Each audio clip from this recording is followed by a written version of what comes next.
Hello, welcome to the stream.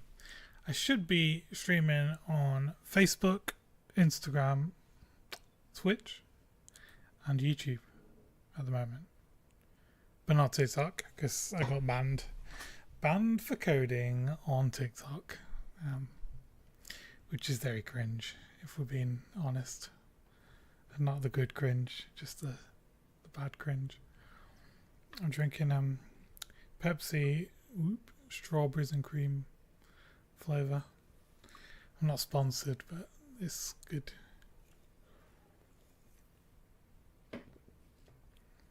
Don't know if you can get a Pepsi sponsorship.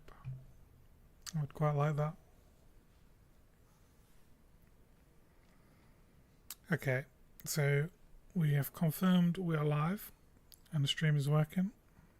Got the microphone on, webcam on, and I can see Instagram comments there. Pretty good. Alright, should we do some coding?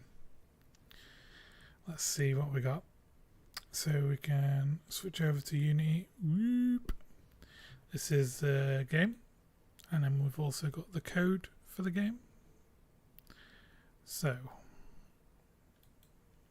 what we're going to do now, let's play the game, see what we've got so far.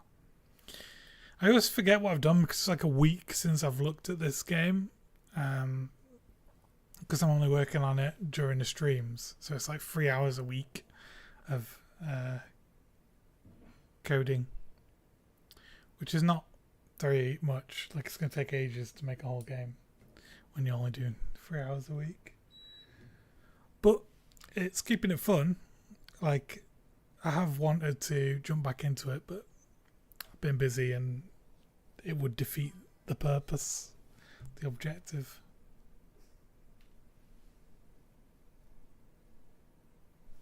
Oscar from Miami. Hello. How are you doing? I've been to Miami. It was good. Alright. Start game. So, we have I'm not calling it a main menu. It's just a start button to begin. So, press start the game. Okay, we've got a lift now, remember. And you can run around. You can shoot using your mouse, or also using your keyboard, or even the gamepad works as well. Then we've got like one layout of an office floor, and we have a bunch of rooms. The enemies spawn into the rooms, and you can see yourself when you go behind a wall, which is very useful, obviously. And then you can shoot and hurt the enemies. They've got health bars. They can't do anything to shoot you back yet, but that would be the idea. And then we've got like bullet holes that appear when you shoot the wall, and these particle effects when you shoot as well.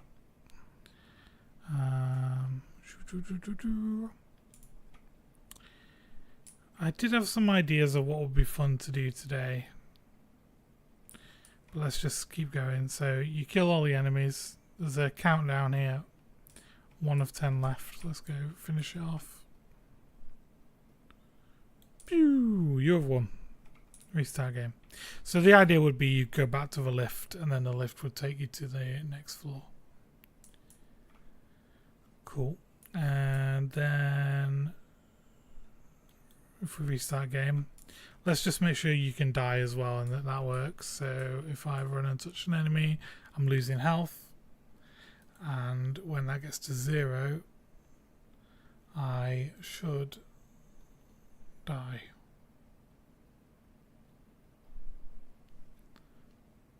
Oops, it was because I was trying to like look at the comments as well. I paused it basically. So if I run out of health, get to 0, it says you've lost. It destroys the player, and the enemies are still here. If I click restart, all the enemies are gone as well, and it's restarted it. Cool. So that's like the basics. Let's now hop back out of this. I wanted to do either like a procedural floor and like actually make the rooms in code. We could do that. Or we could make the enemies attack you back. That would be good as well. Or we could... Oh, there's lots of stuff that I want to do. Let's turn that off. What else do we want to do? Make it so you can move to the next floor and do the upgrades that we were talking about doing. I'm not sure. It all feels important to do for what the game is. There's things I want to do for fun that aren't related, so maybe we could do those if we do the serious things first, because they're probably higher priority. So what did I say? We could either generate the floor, which would potentially take up a whole stream, because procedural stuff is time consuming. Or we could add the power-ups in, which could also take a good chunk of time up. Or get the enemies shooting back at you. How do we decide which one we're going to do?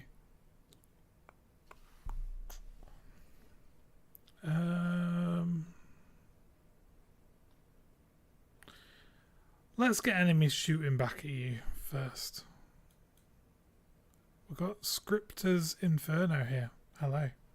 How's it going? Alright, let's get enemies shooting at the player. So, we have our enemies. VR Banana 360 Games. Hello. We have our enemies as prefab somewhere. There we go. Enemy. We have a move towards player script, but I don't think we actually wrote anything in it. I think it's an empty script. So should we do that? Let's make them now move towards us. So we're going to need to know where the player is. So let's do transform player transform.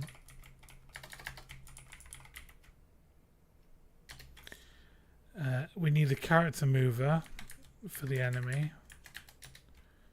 and then we can either try and find the player, or maybe we have a reference to the player in the game manager.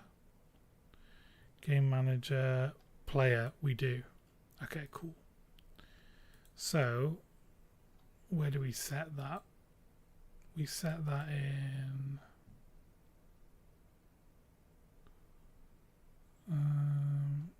oh, this is how we were following the player before, but we don't do that now because we're using Cinemachine. So move towards player. Let's see.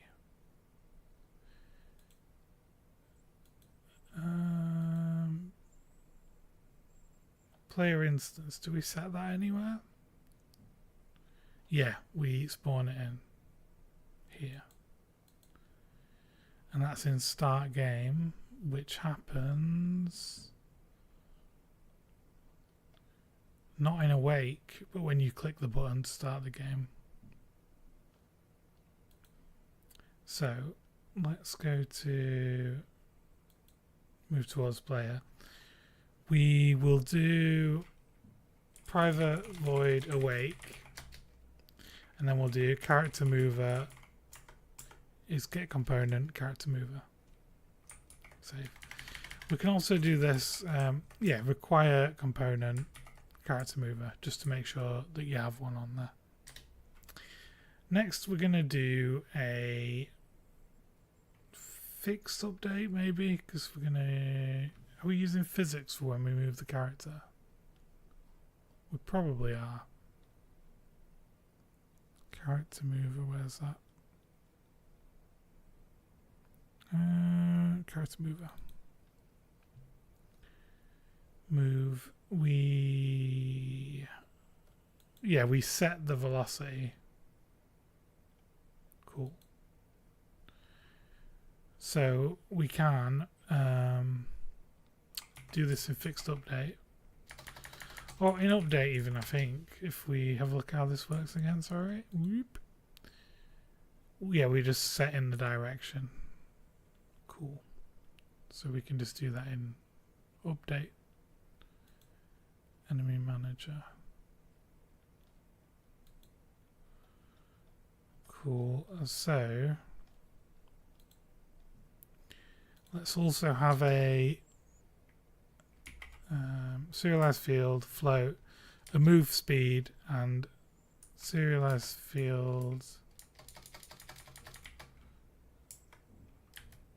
a float, yeah, stopping distance, but also serialized fields,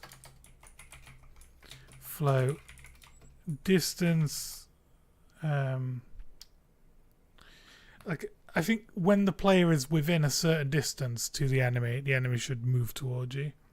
So that distance would be called a chase distance, maybe.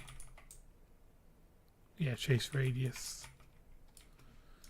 equals 10. Okay. So what we're going to do is, if player transform is null, we're not going to find the player like that. We're going to try and do player transform equals that. Musco Busto, hello. It's not Sunday. Oh yeah. So I'm going to a gig tomorrow.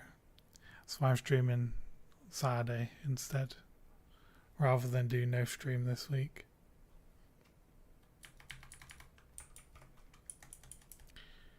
So we try and get the player transform. If it's still null,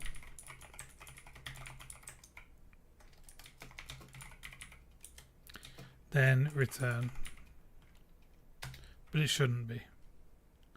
So then let's do float distance to player equals vector free distance between the transform position and the player transform position.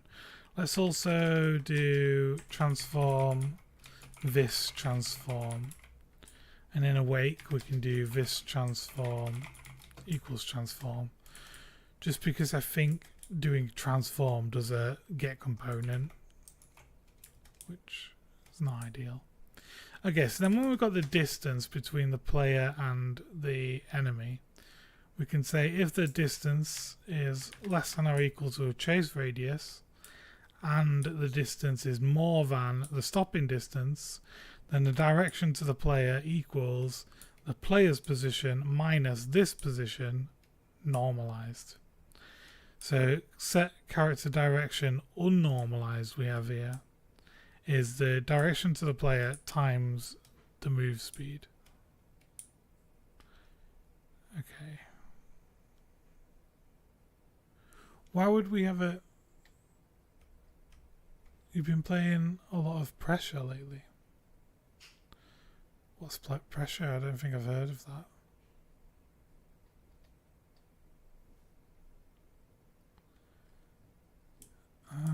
So we did do this as unnormalized, but why did we do that? I can't remember. This is what happens when you only work on your game once a week. You forget how everything works.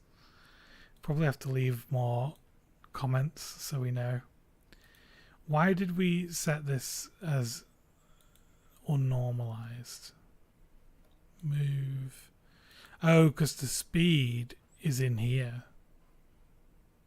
Alright, we put the speed in the character mover, so we don't want the speed in here. Take that out. And we're just going to give it the direction. Unnormalized. But I mean, it doesn't matter if you normalize it twice, I don't think. But anyway, let's just pass it in as the direction. Else, pass it in as vector3.0. Cool.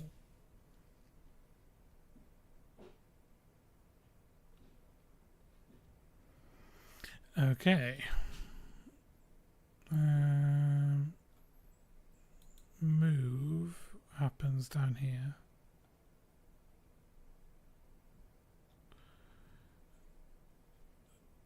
I'm not sure about that. That feels odd. That's fine. That's fine. Leave it. I think this will work. So now, that actually might just work, which would be crazy because it's not actually that much code. I guess we already wrote this character mover script for the player, so that makes sense. At the moment, they're a 5 movement speed, and the player is a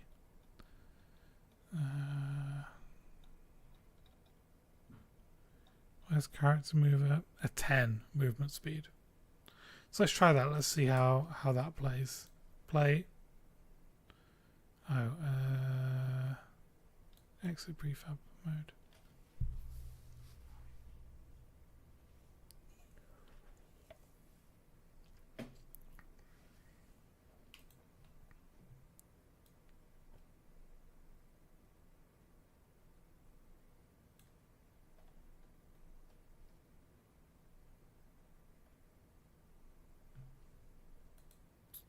Okay.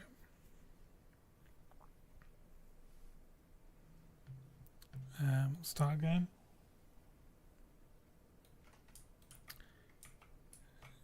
Yeah, they're chasing me. Look, that's pretty cool. They will get stuck though because they don't have any sort of nav mesh. And if I get far away enough, they will stop chasing me.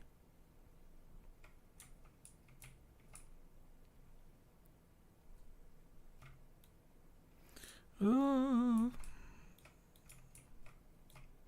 And then they should stop chasing me if they get within 0.1 or 2 or whatever we set. Zoom. Pills chasing pills. Yeah, capsules. Whoa.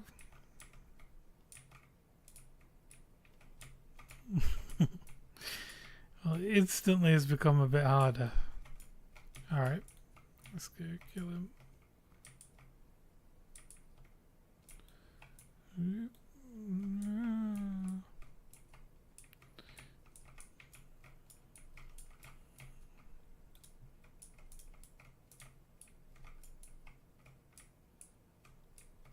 Hey, one. Restart game. Alright, so that seems to work.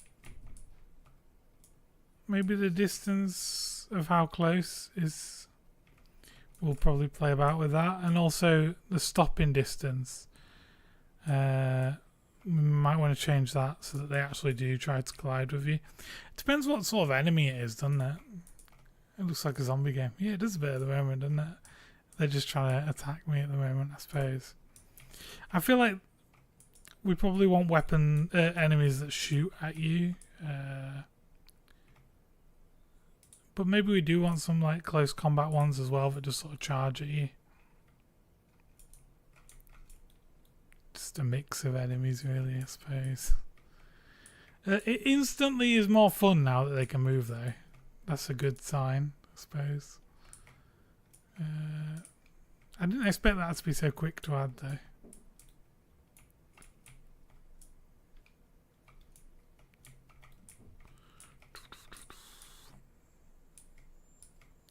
Let's make them fully chase you and not like give up, because it does make them kind of easy that they stay like one square away.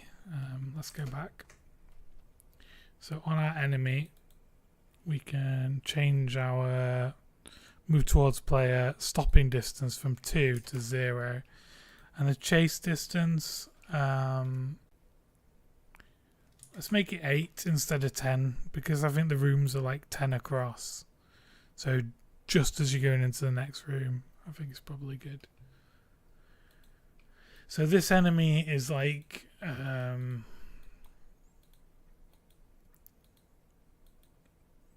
it's half the speed of you, and it just runs at you. Doesn't shoot anything. You like the isometric look? Thank you. I really like isometric games and like just the look in general of like isometric art. And because I'm not really an artist, I figure if I just make it stylistically like isometric or something, even with just like normal shapes, it looks quite nice already. So they are chasing me, but I have to get quite close. Maybe we want a bit more than 8. And they do run into me now. But because they're slow, it is quite easy to avoid them.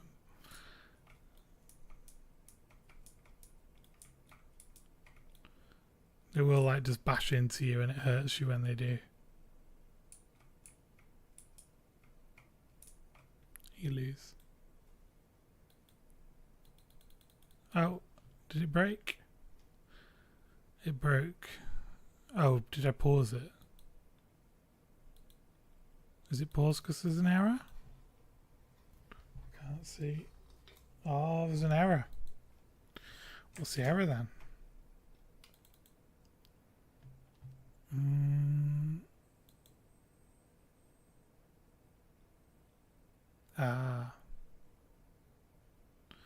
So maybe we do player question mark dot transform. So only get the question mark if the player is set.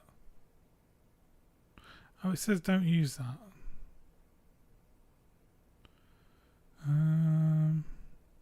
What's the better way to do that then?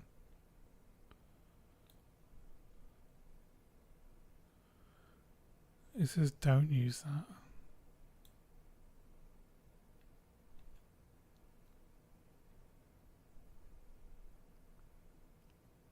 If it doesn't equal null,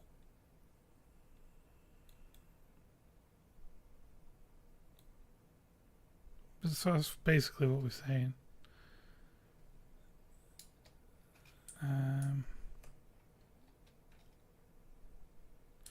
Then it equals that. Okay. Save. Fix your game. Trying. It's like a game made. Oh, I really like Severance. That was kind of like one of the inspirations. And we've got Vince in chat. Hello. How's it going? Alright. Let's press play and try again. Oh wait, before we do that, let's increase the range of the enemy chasing. So from 8, let's make it 15. Make it more exciting. Alright. Save. Play.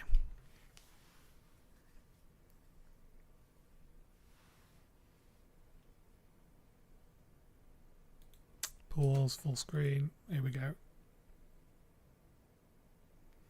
Oh, you didn't want to dox him. I've doxed him. Shiv does. Hello. Oh, do you want to explain what the problem is? Because I found like just the process of explaining what it is usually makes it easier to figure it out.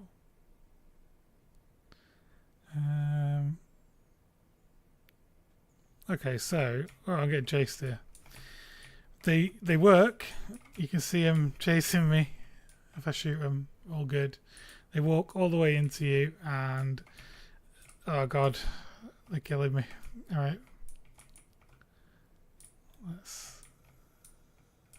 They can't like figure out how to use doors and stuff, so they are very dumb at the moment. These enemies. There we go. It looks a bit stuttery when you shoot them, but I think we want to keep it in because it's basically like the force of the bullet pushes them back a bit, and like I think we want to probably keep that. Like I think once you add like a flash of color when they get shot, it'll probably just look like an impact rather than stuttering. Whoa, oh, I've lost. I died. Try again. Let me pause it actually. See what Vince is saying. Making a multiplayer game, and I wanted to modified node authority on spawn, and while doing that I've broken the whole multiplayer manager. Thinking about reverting back to an earlier branch on Git for a cleaner slate. Yeah, using Git does make things way easier. You can like compare and see which bits have changed. How does node authority work? Obviously you've got, are you doing like player hosted, so the player is either a host or a client? No idea what you've broken. I have that sometimes where like I have no idea why it doesn't work, and then eventually you figure it out and it's something really small and ridiculous that you didn't think of. Like last stream, some bullets just kept disappearing and it was really, really confusing. And basically we were spawning 2 bullets in at the same time and they were colliding with each other and destroying each other. And then the other thing was I was adding bullets into the pool, object pool, twice when you despawned them, which meant when they tried to spawn that same bullet in again, it teleported it. So you'd fire like 4 times and there'd only be 3 bullets, and you'd be like, why are there 3 bullets? But one of them was just moving and getting teleported. But we figured it out eventually. It was weird. Can you say the N word? Why would you even ask that? That's ridiculous.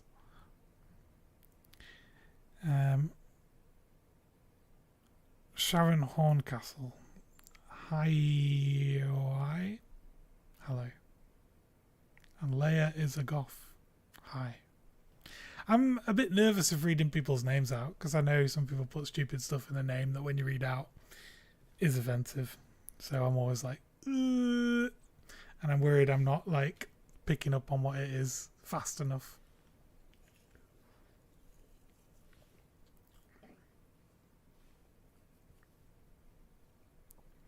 Player to player using Godot's base multiplayer API. Oh, okay, so it's basically who has control of an object because it's a co-op game. I'm fine for clients to have authority of their own objects. I see.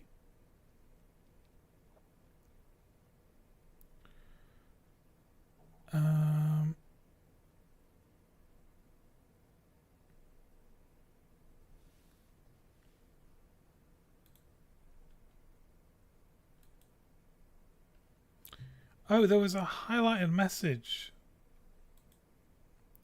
on Twitch that I missed. Ruby said, why can't I see it though? It's not come through.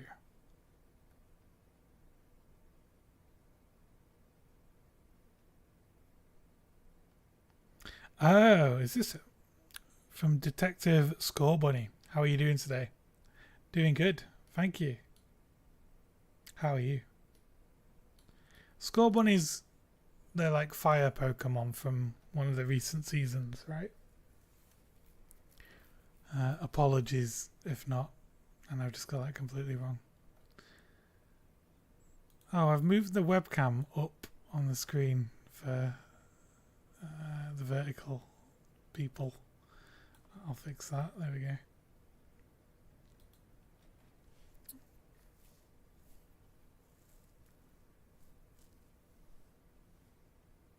Vince took a 2 to 3 day break from coding.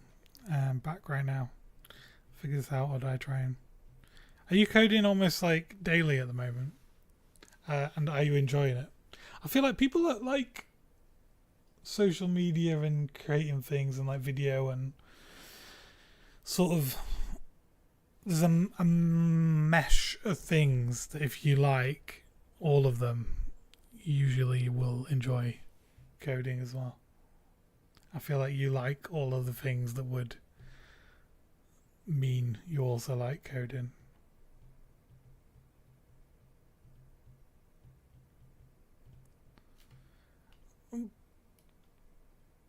we got people spamming the names of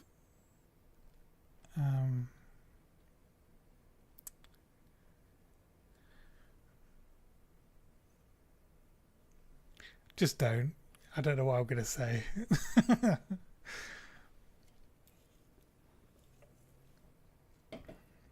We'll have just none of that. What was that notification? A follow. Thank you for the follow.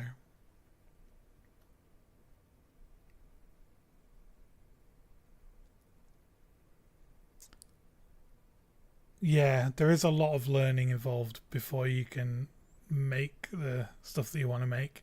And if you try to make it first, it can get really annoying when things don't work or you don't get how to do it. Especially if there's not tutorials for the thing you want to learn. Have you found with Godot that there's a lot more tutorials now? Because I think a few years ago it was quite hard to learn how to do it because all the tutorials were like Unity stuff and it was quite hard to find like Godot tutorials. But now a lot of people have moved over. Maybe there are a lot more tutorials now.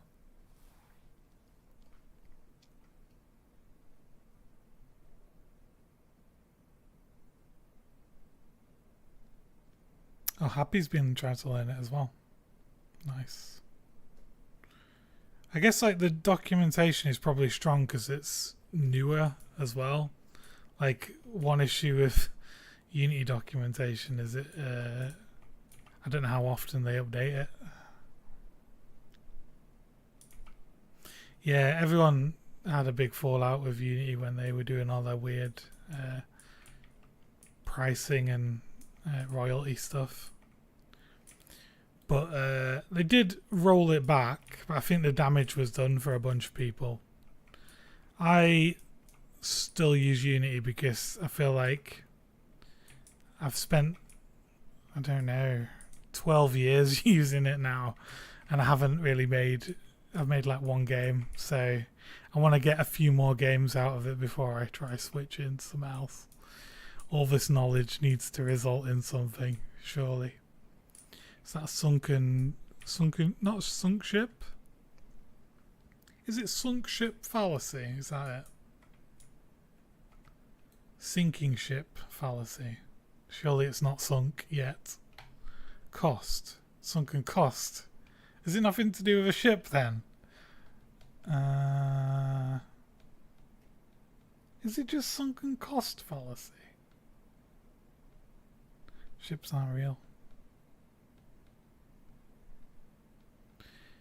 Is it literally not got the word ship in it?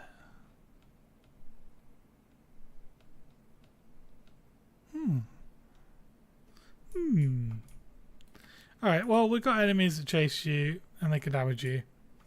Please stop. Okay. Alright, well, we got that. I do want to add pathfinding in, but that feels like it could take a whole stream because pathfinding is not the easiest. We could probably use like Unity's nav mesh or something, but I've never used it before, so it might be really confusing.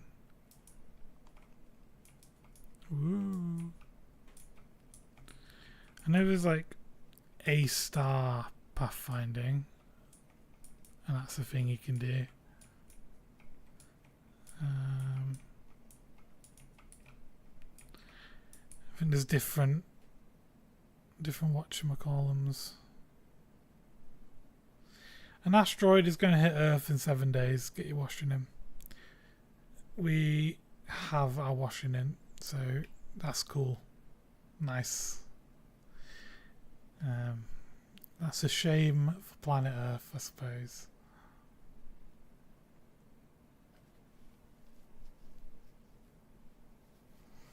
Oh, whoa, you broke the multiplayer manager 3 versions ago. I think with Git, though, you can kind of like... You could roll it back, copy the multiplayer manager into like another folder, then bring it back to date, and then just copy that back in over the top of itself.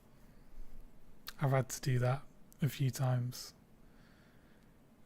Where you want you want to roll back one file, but you don't want to roll back like the whole update.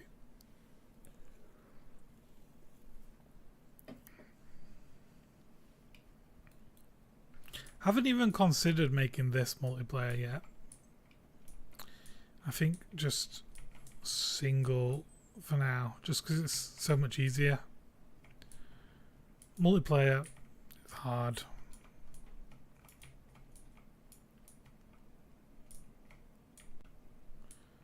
But I do think multiplayer games generally seem to perform better. Unless you got a really, really good single player game.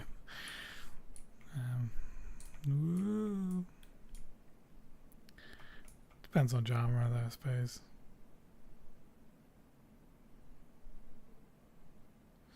Yeah, you're right. If you are making a multiplayer game, it is so much better just to make it as multiplayer from the start. Because going back and changing... Because at the moment, like when you're doing multiplayer, single player, everything is basically... like it doesn't have any of the authority stuff at all. And like when you're multiplayer in it, you have to have everything like sync up for the other players and stuff, so you'd have to go back through everything that either moves or is interactable, and you'd have to kind of like redo it so that it can be synced between players, and it would just be, I think you'd basically be better off like starting a new project at that point and then just start to remake everything across.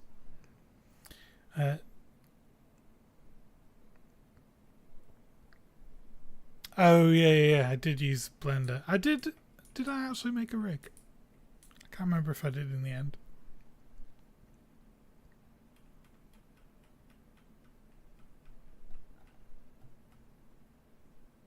Oh, you know how to fix it. Well, I think what happened was I used Mixamo to rig it just to see how it did, and it did terribly. I think it's because I didn't have enough like vertices in the model. Oh, you think it's got nothing to do with the rig? What do you think it was? Yeah, loop cuts around the knees so they can bend. Yeah, I think like the arms were basically like just rectangles with like no extra points in there, so it did look really odd. But when we do, so at the moment I'm trying to make this game like without using any art if I can avoid it. So I'm just going to use like Unity shapes for as much as possible. I've just realised I've been playing the game and not actually doing anything for ages now. I got the following in, and then I kind of gave up and just started playing. It's so easy. You've been following since 2018. I do remember Happy. I can't remember the number specifically. I do think I remember Happy Crafter, actually. Yeah. Do you remember Vince and Rue and Socks as well? And I feel like you had multiple accounts back then as well, right? And you were changing between a few. I think you were here when Enzo was here as well.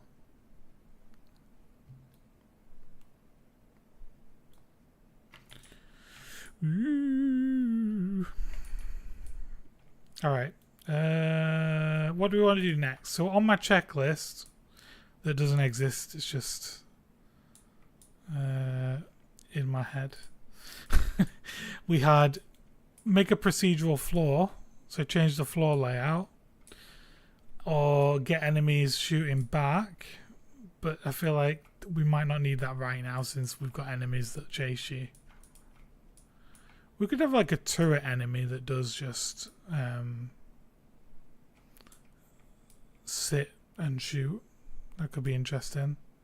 Or get the upgrade system in between floors.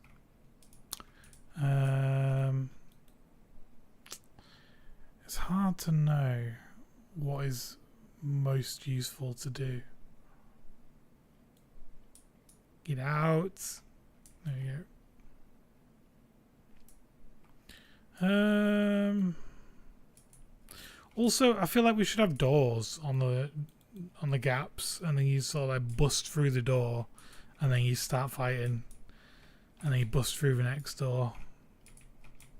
I feel like that would be quite fun, like smashing through the doors.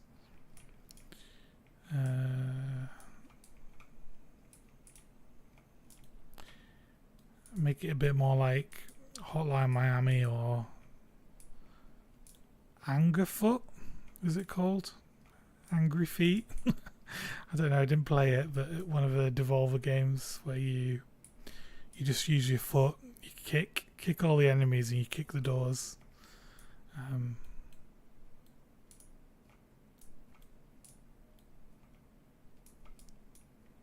Should we put doors in? Let's put doors in. Let's do doors. Why not? Alright, so if we go into one of our rooms, the wall with the lift opening, let's see, that's why it's so wide.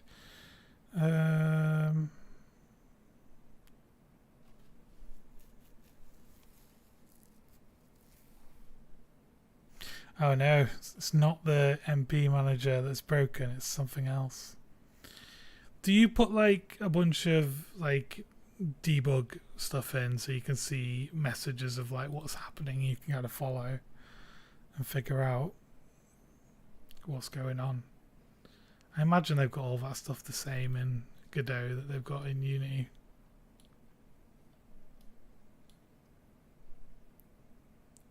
Okay, so let's make a door. We'll just use like a 3D cube for it. Ruby's going to bed. Good night.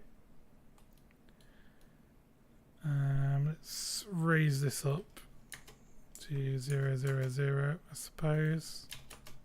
There. Okay, so we'll put it in this gap. That's like 5, is it? We'll make it sort of fill the size of the door. 0.3 will do.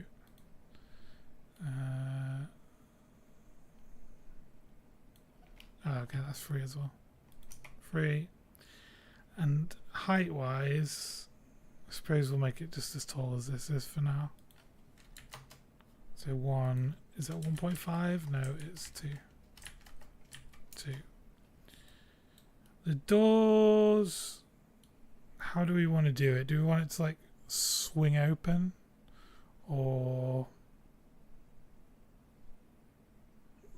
do you just shoot it and it explodes, or it falls over?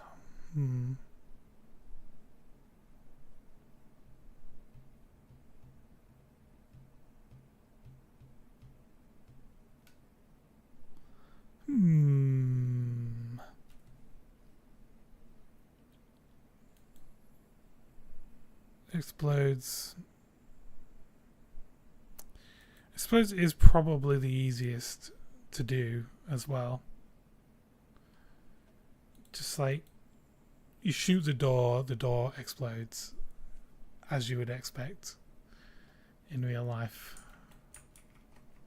Okay, I'll call this door. So we will add a health manager.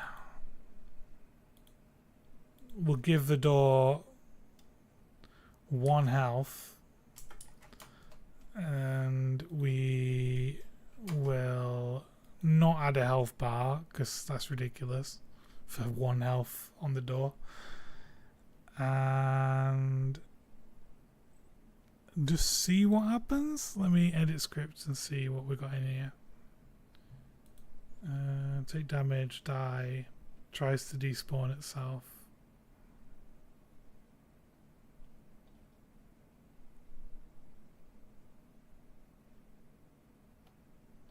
Okay. It won't explode at the moment, but it will just get destroyed if it takes 1 damage. And then do I just tag it as enemy or just leave it on default? I'll just leave it on default. See what happens. Used to watch my drawing YouTube videos. Awesome. That was a really long time ago now. That's like been 10 years or something. Hey, there we go. Destroyed the door. Cool. Should we just put doors everywhere then? Now that we have them. Let's turn it into a prefab. Room prefabs door.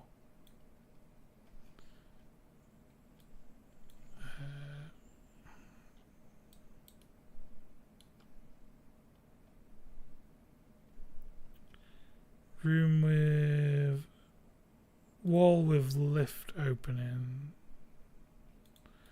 Let's copy that, paste it. We'll call it wall with door. We'll go into there and then we'll just put the door in like that. Not exactly like that. 0, 0, 0. Rotate it 90.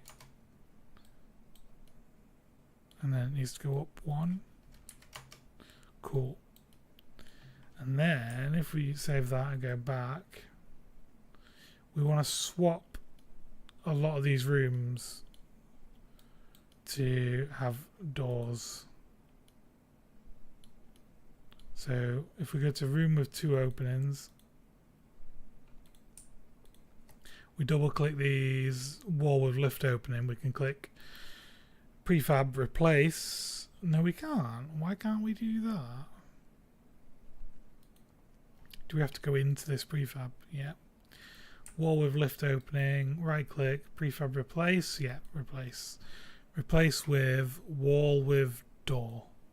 And then it just puts the doors in for us. Nice. Oh, the issue is, because of the way we're doing rooms at the moment, it's just like as easy as possible. There are now 2 doors over the top of each other here and 2 walls and stuff. It might be fine because they've only got 1 health, so it might just destroy both of them. But let's leave it, it's fine. We'll just deal with it. Alright, this one is a room with 1 opening. Go in, change that, right click, prefab, replace with the door. We said we were going to do the procedural floor today potentially, so let's do that.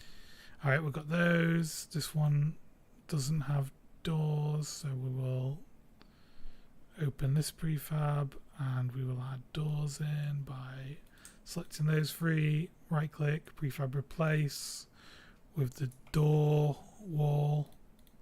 There we go. Go back. There. The only issue is this one has the door as well. I can just do like an override on that though, so that one is disabled and all the rest of them have it. Cool.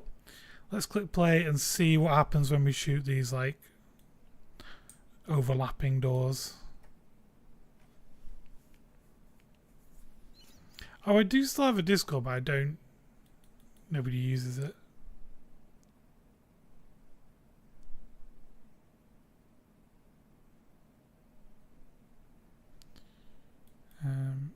Cool. Opened up. Cool. It destroys both doors, so you can't really tell there's overlapping doors. That's cool. So now, like, you actually want to actively not shoot the door because you'll let the next set of enemies in. And then obviously the door is destroyed. You can't take it back. It's gone. When it destroys, it should like explode into particles, basically. Whoa. Ooh.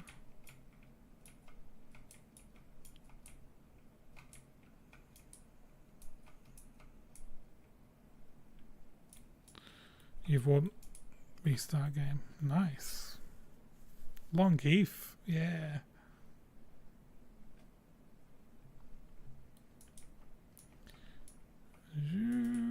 Oh wait, where's all the doors gone?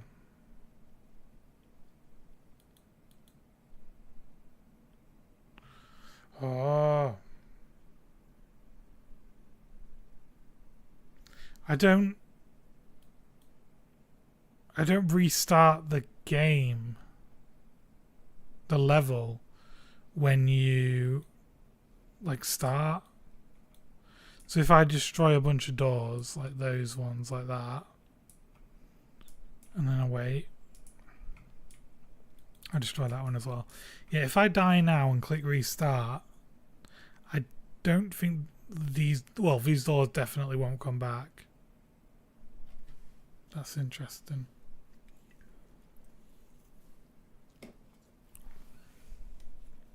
Yeah, so you've lost, restart game. Those doors are all gone. Ah, you figured it out, but you don't know how you broke it. Well, at least you can fix it. Do you know roughly how long it's going to take you to make your game that you're making? I feel like this one is going to take me 2 years. Alright, restart. Yeah, so doors, a bit of a nightmare.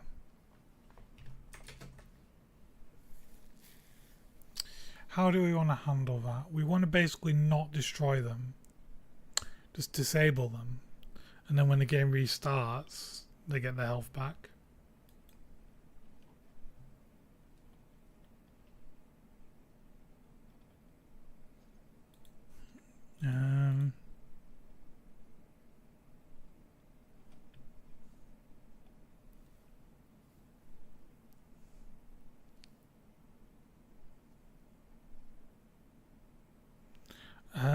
Cool.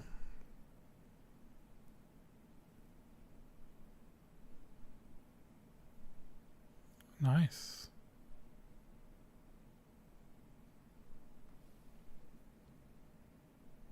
So it's not technically your actual game, it's just like a learning exercise kind of thing. So these doors, right? Let's just go through.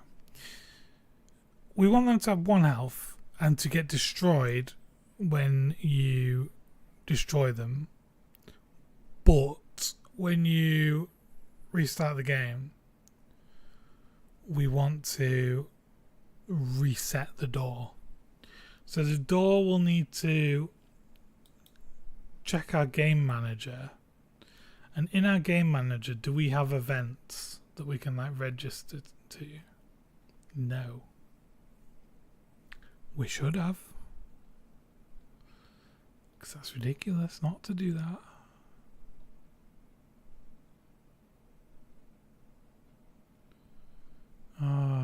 See, I'm doing a bunch of like...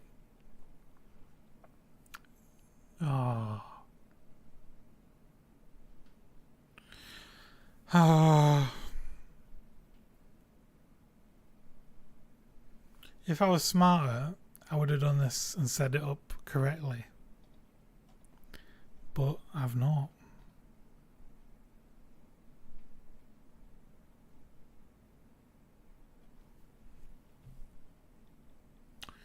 Where do we register an event so we can see how we did it? We do it in Enemy Manager. So let's open our Enemy Manager. Here. Let's go to... Alright, this is how we set up an event. So we'll do events here. We'll do public, delegate, void. We'll call this game restarted event. Then we'll do public event game restarted event on game restarted. And then how have we set that up here? We literally just invoke it.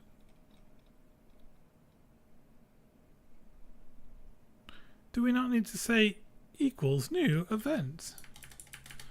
Equals new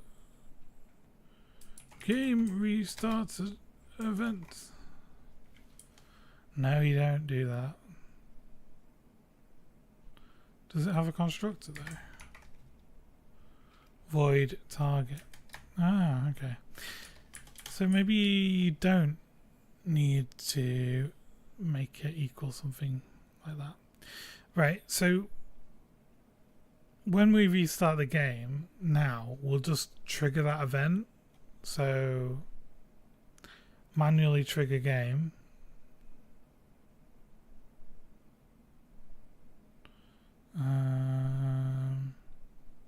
Is basically this start game. So in here we'll call on restart on game restarted question mark dot invoke. We'll call that trigger game restarted event. Then we can go to, like here, we clear the pool when the game restarts. We could do it here like that, or we could just go to the pool manager, have it register to this event, and then just do it that way. And also start spawning enemies. So you can kind of like listen to it that way. Do we unregister from this player on def? On disable? Okay.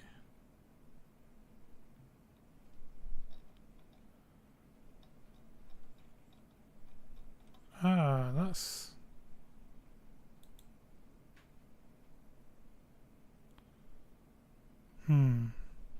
on def. We trigger player died. We should unregister really.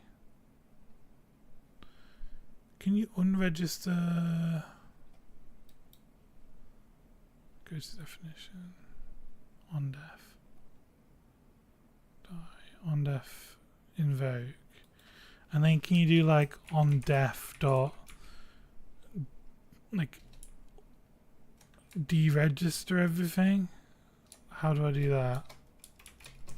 Deregister all listeners from on def event. On def equals null. Is that how you do it?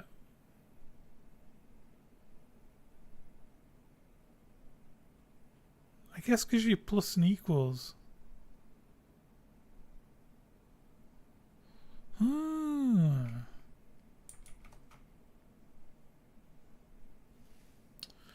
Interesting.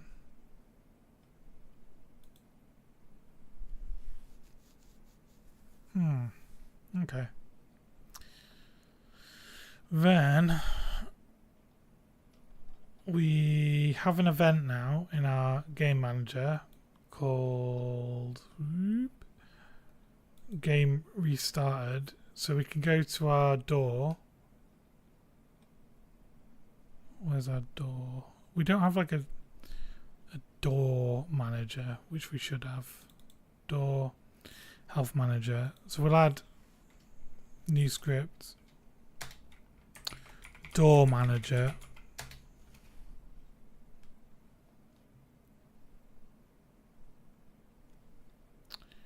So our door manager is going to, on start, it's going to, we'll do a private void game restarted.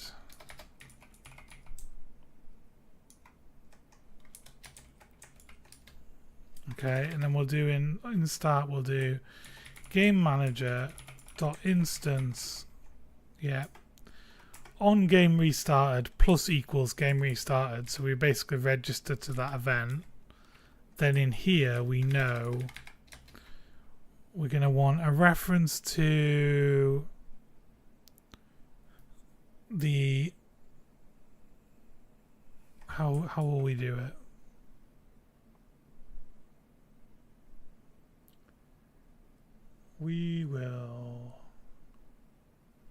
We'll have a game object we just disable and enable for the door. So let's have serialized field, game object, door object.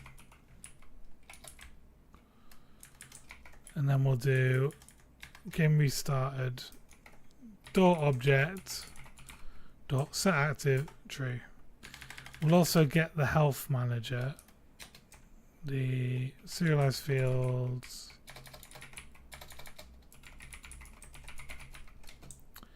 health manager, door health manager, and then we'll tell it to like heal itself. Dot what have we got? I think we had like a full heal or something. Current health, on death, take damage. Didn't we have like reset health? No. Full heal. Full heal. Cool. So set the door object true and do a full heal. Then we'll do, the problem is our health manager at the moment tries to destroy the object when it runs out of health, which for most things will be fine, but not for a door where we need to keep track of it. So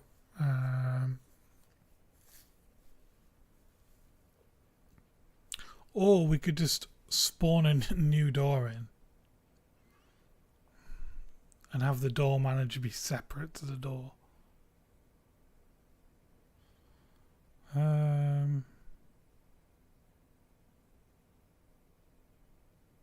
No, I feel like the door should be responsible for resetting itself. I don't feel like we should have another object that is not the door that is responsible for the door. Feels like to make the door aware of itself. A self-aware door.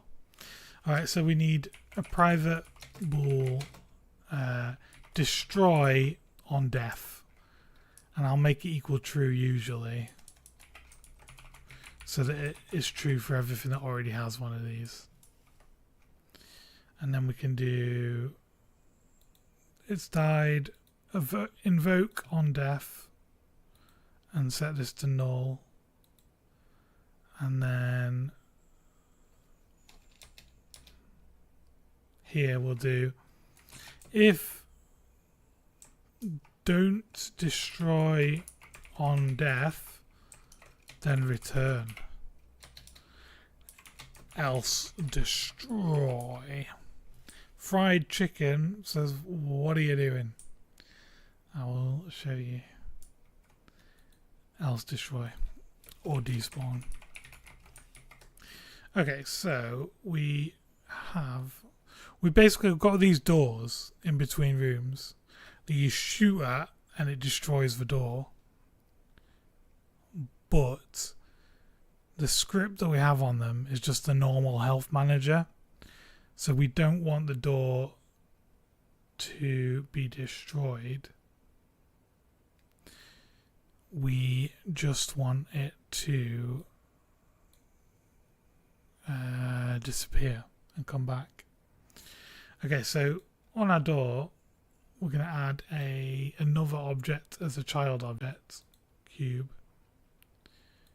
And then we're going to copy over all this stuff. So we're going to put the box collider. I think it should already have one on the door. It does. So we can take it off of here actually. Remove. Remove the mesh there. And that one. Cool. And then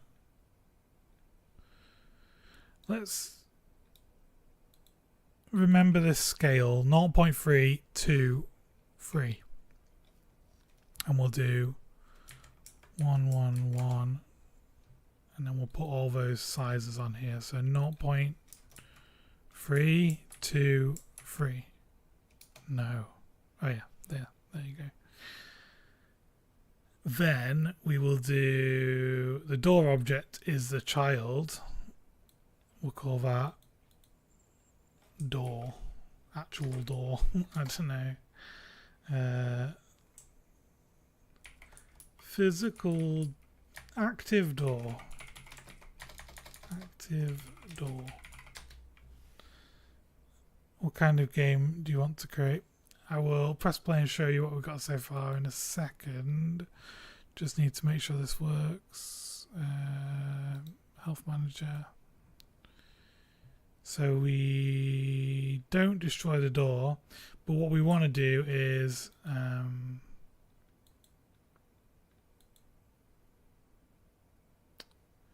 or do we want to destroy the door?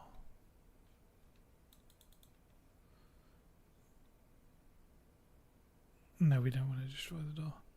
But we'll register to the health manager in here. We'll do private void door destroyed. And then we'll set the door to be false when that happens. And then we'll sign up in here to door health manager on death. We do door destroyed. Why does it not equal that? Health manager on death. Oh, we pass in the game object. So door destroyed game object.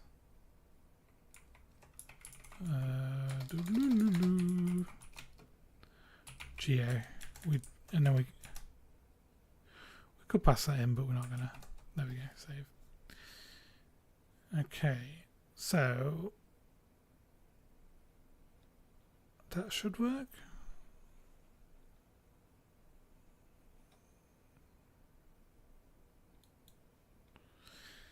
So the type of game we want to make, I'll press play and explain it, is at the moment this is what I'm thinking. You spawn into the lift, you are on a floor, loads of enemies will appear on the floor, you'll destroy them. Oh no, we can't destroy the doors. You destroy all the enemies, you go back into the lift, you go into the next floor and you choose an upgrade. But when you're choosing an upgrade, it also comes with a downgrade. And the downgrades are stuff like more enemies or stronger enemies or enemies have more health. And so each floor you go through, you make the game harder by choosing the downgrades, but also you get an upgrade as well. And you have to weigh up which upgrade you want and which downgrade you're willing to take at the same time. And then you kind of move through the floors. There'll be bosses, different types of floor, different enemies. And it's basically like a roguelike twin stick shooter. A bit like Binding of Isaac, but isometric and just with different mechanics in as we go. Why are the doors not getting destroyed though? What's going on there? So, oh, it's because the health manager needs to be on the actual door itself, not on this object. So I will copy that and delete it, remove, and put that on the active door. Paste there. And then go back to the door, go in and make the active door health manager that, and then edit this. Cool, I didn't have one of those require components. Yeah, like Hotline Miami, if it was procedural instead of fixed levels, that is probably a good explanation. So like a roguelike version of Hotline Miami. Play.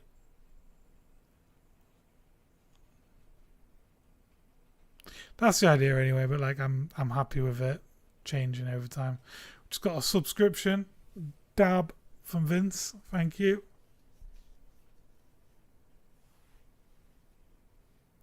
Alright, start game. We should be able to destroy doors. Yes, we can.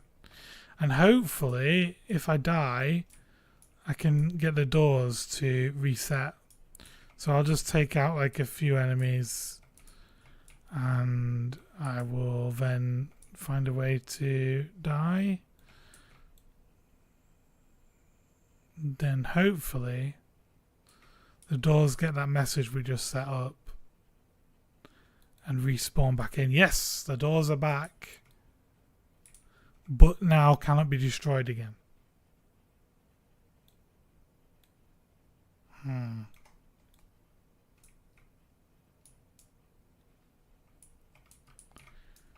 Okay. Interesting.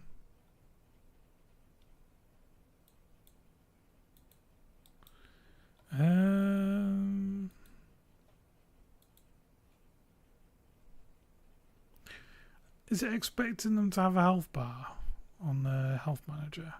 Health bar. Oh, okay, no, just it's fine.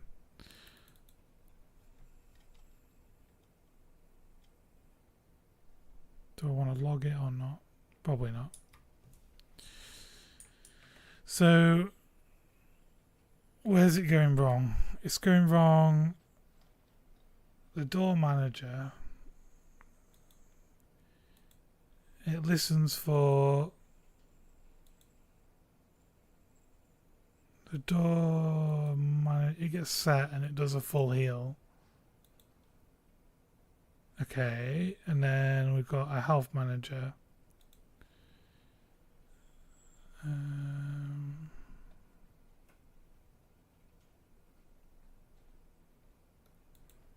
So full heal sets your current health to be your maximum health, and then it's fine. Take damage does current health minus the damage, and it will do die if your health is less than 0 or 0. And that should trigger the event, and it should say whatever object name has died. Oh, we stop listening on death, which we don't want to do for the door. We will do if you destroy it. Save. Save all. Cool. That should mean now when you destroy the doors, it doesn't lose the events on them, so it can spawn the doors back in again. Start game. Destroy some doors. Get killed by an enemy.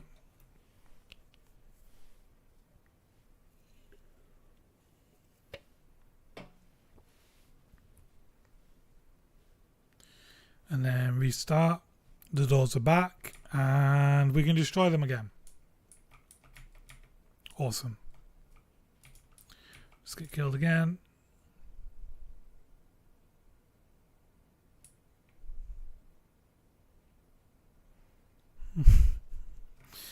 Restart game. Yeah, cool.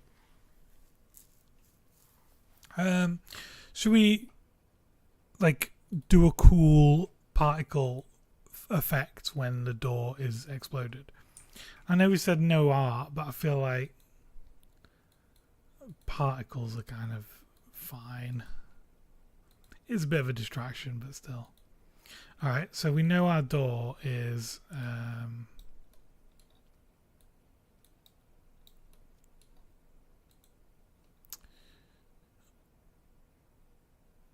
0.3 across by 2 high by 3 wide. So if we go back now to our scene, yeah, well, roguelike, one of the two. I don't know which one technically, but yeah, so each floor you do, you'll get like different upgrades and stuff, and each time you play it'll be different, and the level layout will be different each time as well. Is the aim, the hope. Okay, so we changed our particles to a mesh, and we used the cube, and then for the material I'm just going to use like, do we have some default materials in here? I can just use like the player material, I suppose. Like player. Do I have a door material? No. Wall material? Where's my walls? Why does the wall have two?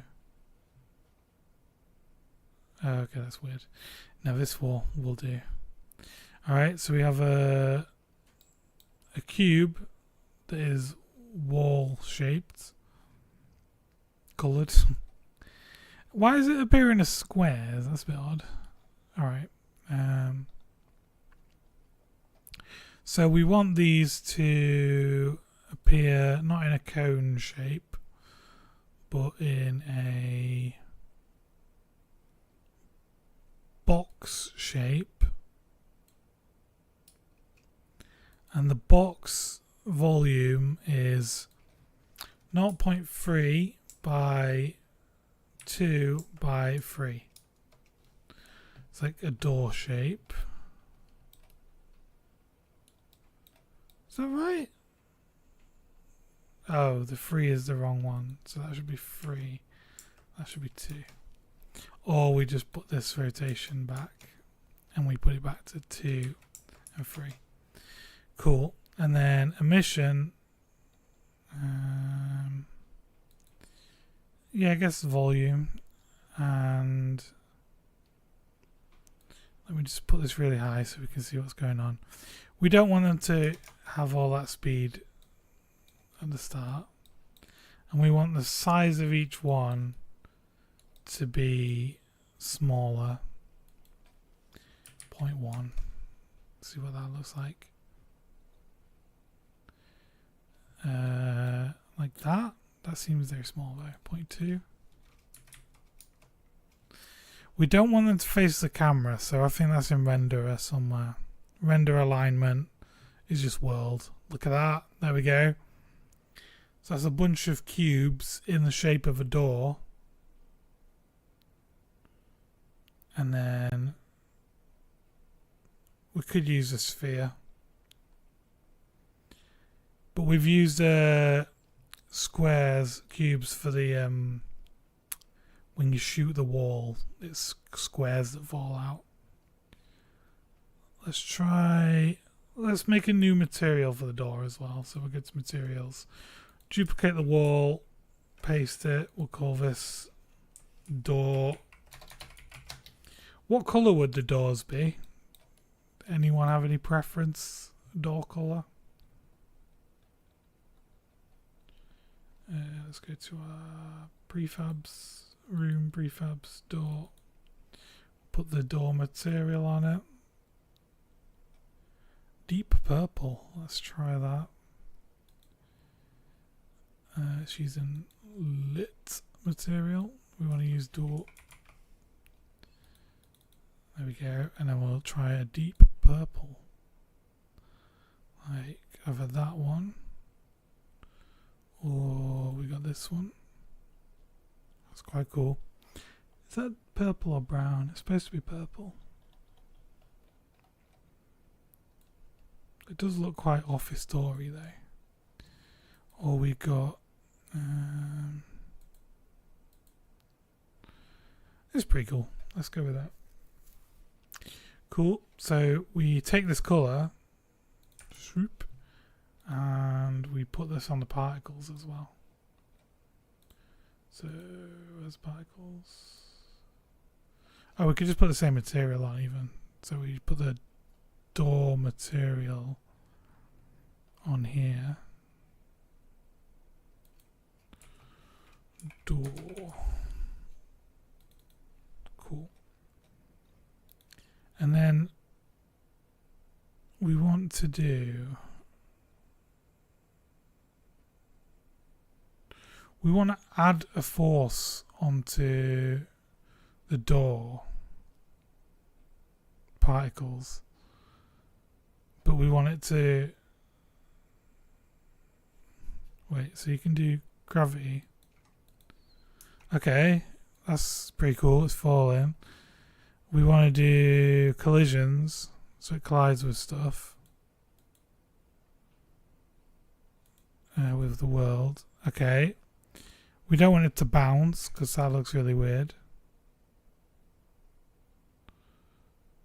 We want it to like, it's really hard to explain, isn't it? We want it to basically not emit anything over time, but like do 100 particles, not 1,000. Whoa. 100 particles once when it starts, like that. Some of them aren't falling though, that's weird. It's supposed to have gravity in world space. Restart.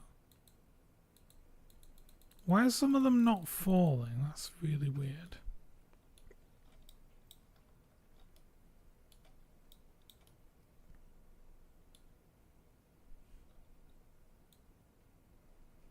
What are they like getting stuck on?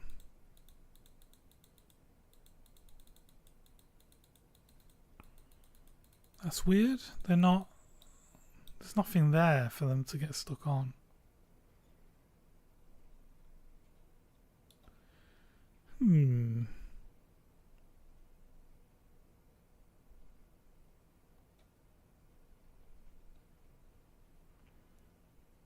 We're not told them to dampen or anything. Collides with everything. Like, yeah. Except transparent effects. UI. Oh, not the mouse shoot layer. Yeah, that's what it was. They were getting stuck up. So we've got a layer all across the world where it checks where you click to figure out what direction you're aiming in. So it was colliding with that, which we do not want to happen. Cool, so I can put everything else back on, it's fine. Everything except mouse shoot. Right, so I do kind of like that it would just crumble into a mess of particles like that, but I think I want the force on it to push away from the door when you shoot it, if that makes sense. I don't want that to loop, I just want it to happen once. So like, psh, psh. I don't want it to just disintegrate on the spot.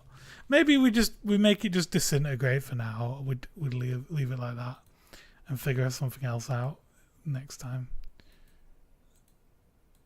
Save. Okay, so what we want to do now is go back to our door.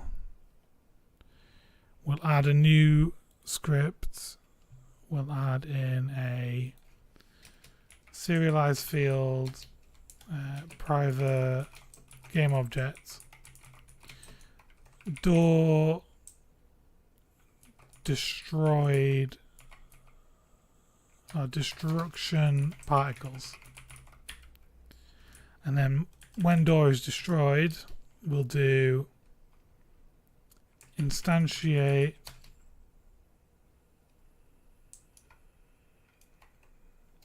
or we can do it through the pool even. Pool manager dot instance dot spawn from pool door destruction particles. The position would be transform dot position and quaternion would be it'd just be the rotation transform dot rotation.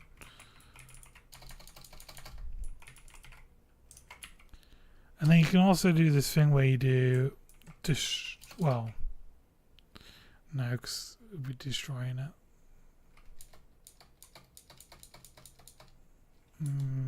Okay. We're going to want like a despawn to pool after X amount of seconds, but we can deal with that in a minute. Okay. So the particle effects are going to be door destruction particle system, and that will go into particles,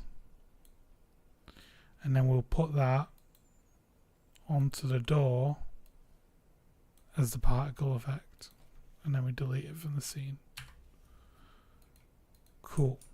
Save, save, save, and then if I override apply that and then press play, in theory it should play the particle effect whenever we destroy a door, which hopefully will look really cool. Let's try it out. Start game.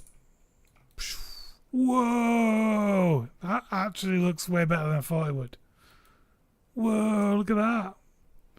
Just crumble the door up. That's cool. It sort of looks like it turns it into voxels and then destroys it. Whoa, we're dying.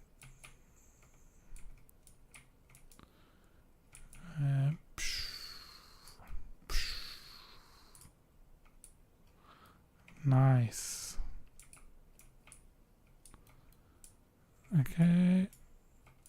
Woo. Let's try again. Have another look. The effect would fit well with the graphics you made for the last iteration of the game for the reboot. Ah, yeah. Actually, I was using like quite QB voxely looking artwork. That is true. What I want to happen is when you shoot it, it adds a force onto the door that pushes all the particles away. Whoa, you can just run through them. Oh, it's because I shot as I ran.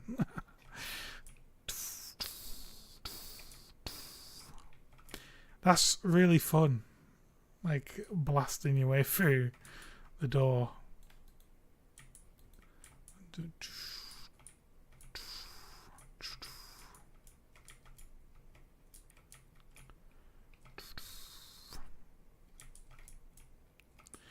With a nice sound effect, and if we could make the particles blast out, that would be even cooler as well.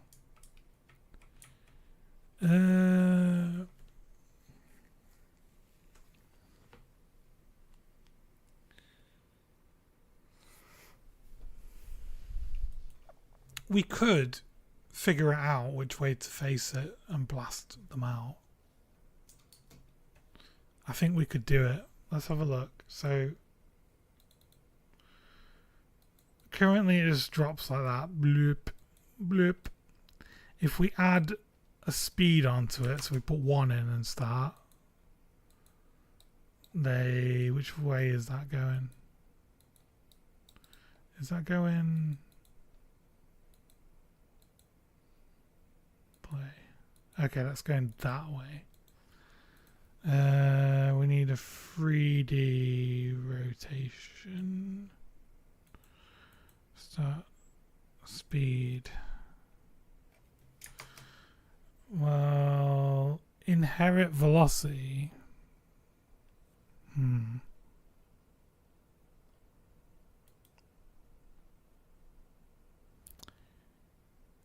A local force onto it. It's single player right now. I don't know if we want it to be multiplayer. If we did, we'd have to rewrite quite a bit. Let's just try 10 there and see what happens when I press start. Okay, that goes that way, so 0. Let's put 10 on X. Which way is that going now? Okay.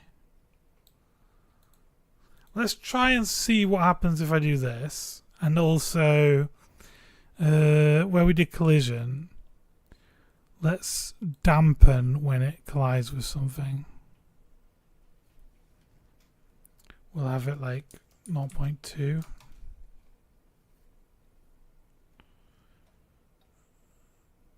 Okay, let's see what happens when I do this. I think it's not gonna... Like, sometimes it'll work, sometimes it'll blast the wrong way. But let's just see. Because what I could do then is I could rotate it based on which way it gets collided with. I might have to do a bit of math to figure it out. But let's have a look. Like, shoot that one. Oh, no, it's because there's 2 doors in the same place. So one is facing the correct way and one is facing the other way. But would that look cool if it was just... So some of them are 1 door.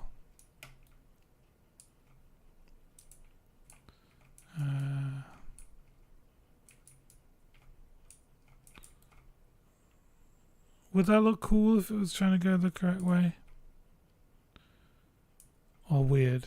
It's weird that it keeps moving once it's hit the floor. It probably shouldn't do that.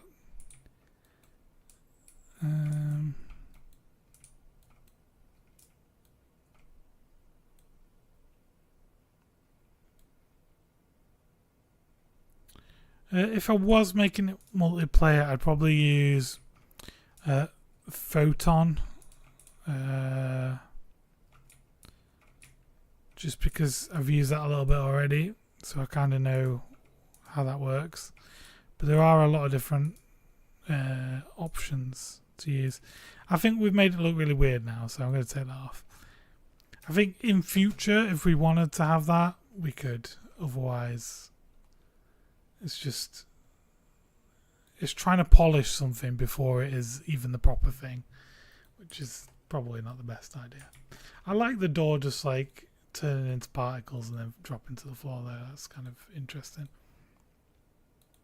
Okay, one thing we do need though is on here we need to despawn this after a certain amount of time. I think, yeah, we have despawn to pool after timer. We can put that on like 5 seconds, I think the particle system takes. Yeah. 5. We can add that as a between 2 constants and have like 3 and 5. Fusion's the one I've used before. Photon fusion. I think until you hit a certain player count, it's free. I think you can just get it off the Unity asset store.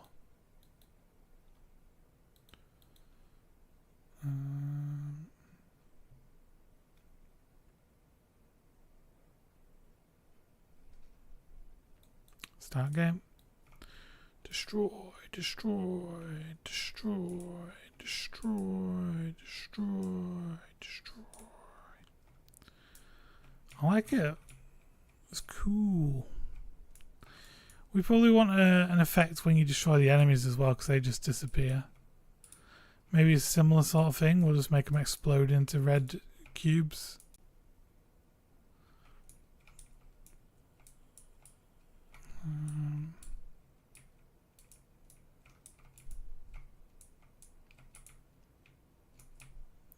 Whee. Oh no, they're killing me. Deltarune explosion. What does the Deltarune explosion look like? There we go. Restart. Cool. So let's take that particle effect we just made. We'll duplicate it and we'll call it enemy destruction particle system. And then we will change the shape to like a capsule if that's possible. A mesh type mesh. Can I put in capsule? Yeah. You can just put in the capsule as the mesh. So in theory, oh yeah, look, there it is. Large capsule. It's the same size as the door though, so let's fix that. So it should be like 1 by 1. Yeah, look at that. Woo! Plate. That's weird. It's sort of... It was only coming out the top and the bottom of the capsule. Type vertex, no. Edge. Ah, that's better. Nice. And then for the material, I guess we can just find the enemy material. Enemy. Look at that. Blip, blip, blip. Blip, blip, blip, blip. And we can...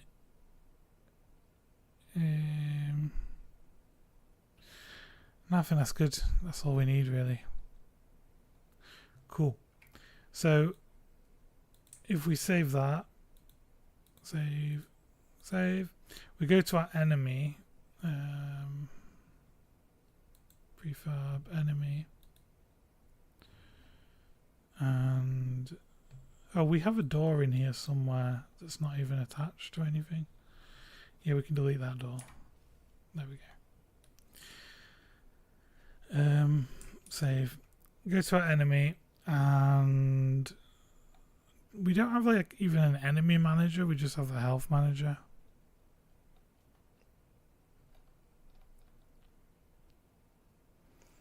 Do we maybe want an enemy manager as well?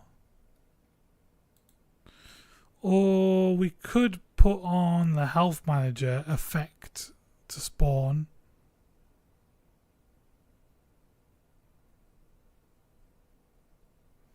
Let's do it that way.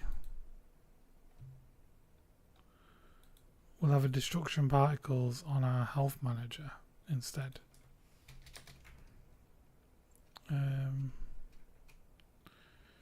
Serialize field private game objects. I use pun for my project.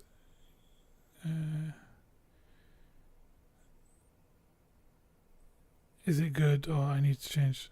I've not used it. I don't know the difference. Like, I don't know what the difference is between fusion and pun. I would have to look up. Unless you can look up and see what it says the difference is. Game objects. Destruction particles. And then when we do die, we can just do spawn destruction particles. If destruction particles isn't null, then spawn pool manager dot spawn instantiate Pool manager instance dot spawn from pool destruction particles at this position and this rotation, presumably. Cool. So then we can go on our enemy, which we're already on.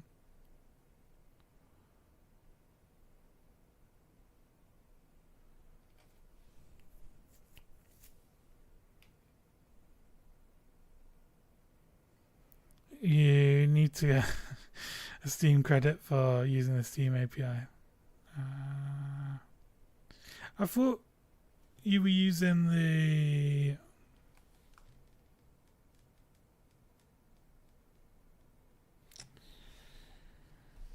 Godot multiplayer API. Does that not do the same job as the Steam one, or is it for something else? Destruction particles, enemy destruction particles, put them in there. Save. Alright, let's just see now. In theory, enemies should explode into particles when we destroy them. In theory. Exit prefab mode.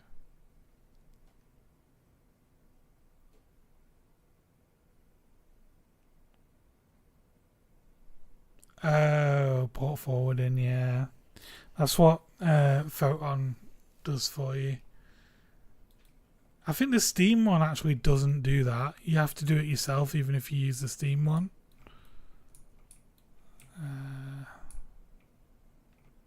Whoa, it works. It sort of turns into a puddle.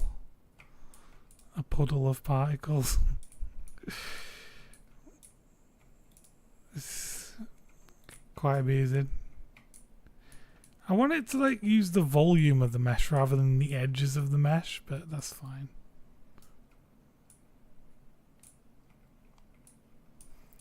We could have done sphere and stretched it out.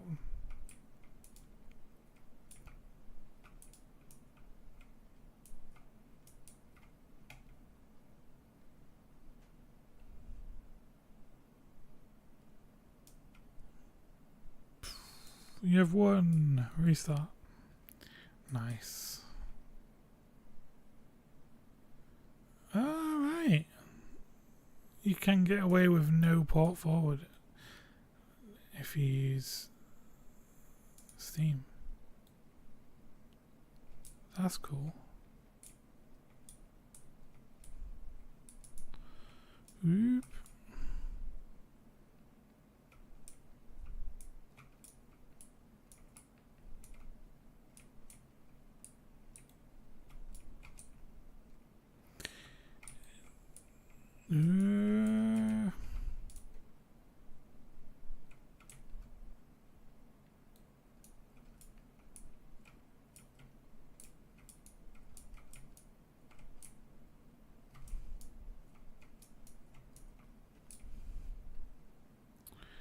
I kind of want them to explode outwards rather than just into a puddle though.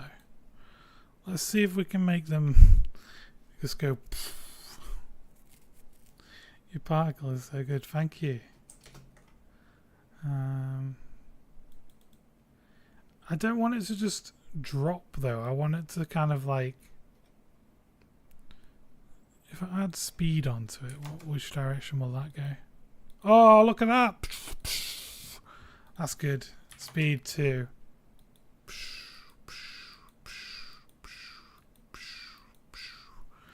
That's gonna look awesome. Yeah, it's like, so you can stream to TikTok and it's fine, but if you want to stream to TikTok from your computer, you need like a special authorization thing. and you have to go through this special page to do it. But for whatever reason, they just keep revoking it after like, I think it's like every week they revoke it unless you've used it and whatever. But I only want to stream once a week, so every time I come to do it, it's like revoked it and like restricted me again. And then if I do it midway through the week, it's like try again in a few days, and it's just I've only managed to stream once out of like 4 weeks. It's really annoying. I don't know if you can just get like whitelisted and then it just always works. That would be ideal. Alright, if I explode this, it should explode the particles out and look really cool. Oh, I did.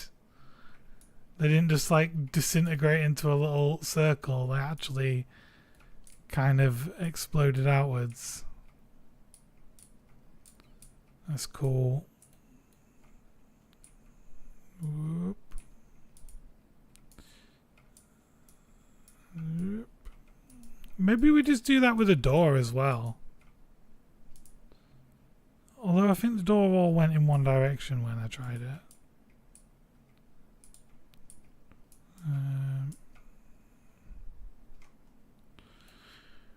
Let's go back to the door and see if we can make that cool as well. So this is what it looks like at the moment. It just all drops down into a puddle. But if we change from volume to shell, box thickness, restart. Okay. And then we add a start speed. Did we say 2? See, that all moves in one direction. Did it? Oh, that way. Why does that one move in one direction but the other one didn't? Maybe I don't want it on box then, I want it on mesh. And we want it on edge. And we want to use the cube. And we want to restart. It blasts out from the edges, which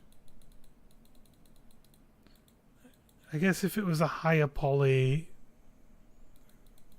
cube, it would probably look better.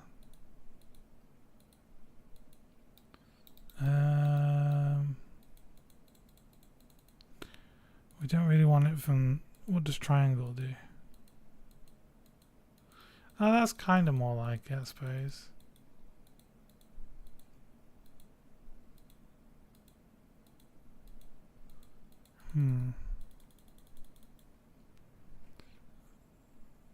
What if I make the start speed random between 2 constants?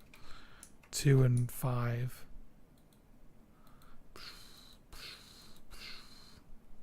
It's probably too much.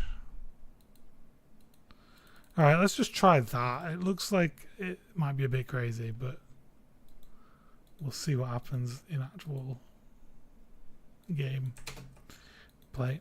I don't want to waste too long messing around with particles though. I feel like I've already spent a long time on particles now. Start game. Okay, that's cool. That will work perfectly for now. And then destroy an enemy, and they explode as well.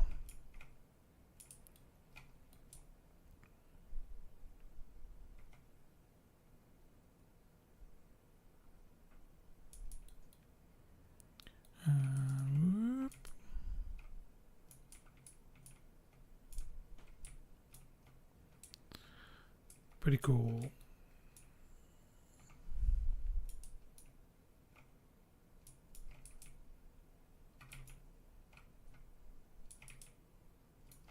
How long do my bullets travel before they get destroyed?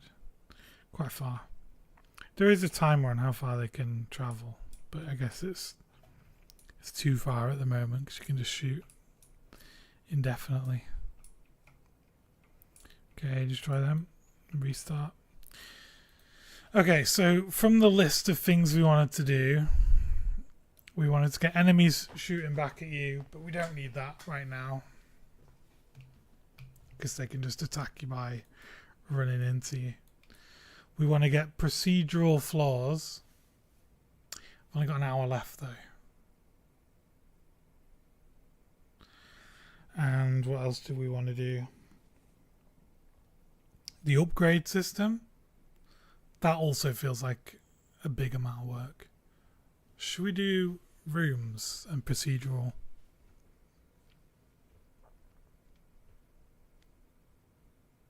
I don't know if we're going to have enough time in an hour to do it. I just don't know. I'm not sure. Because we could start it and then next week when I come back to it, I'll have to try and remember what I was doing.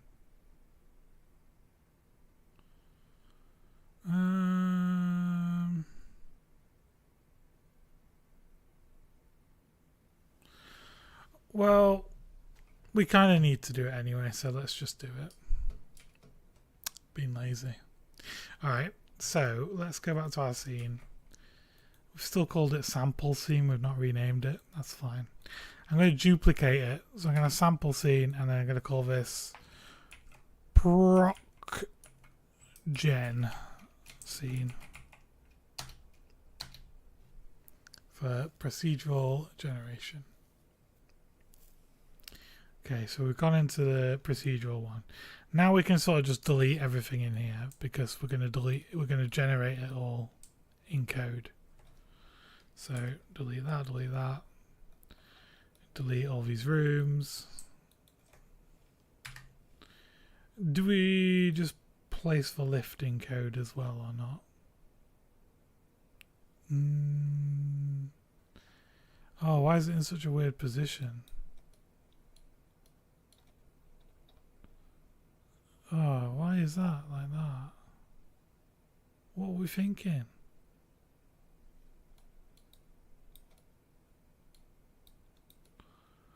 Why is the lift in such a weird position? Is that based on like the size of the walls or something? Wait, if I undo and get the rooms back, are the rooms in a weird position as well? No. The rooms are not in a weird position. They're sort of like all on whole numbers basically, except this one. This one's in a weird -9 point something. Why would it be that? And not like -10? No. 0. That's weird. What was that on before? -9.5. Oh, EO17 is when it goes weird. It's a 0 basically. Why is the lift at such a weird position though?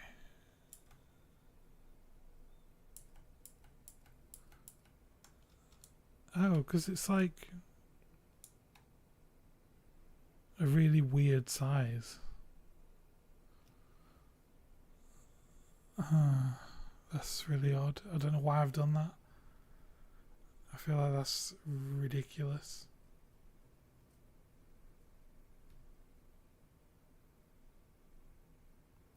Why have I made a lift a stupid size?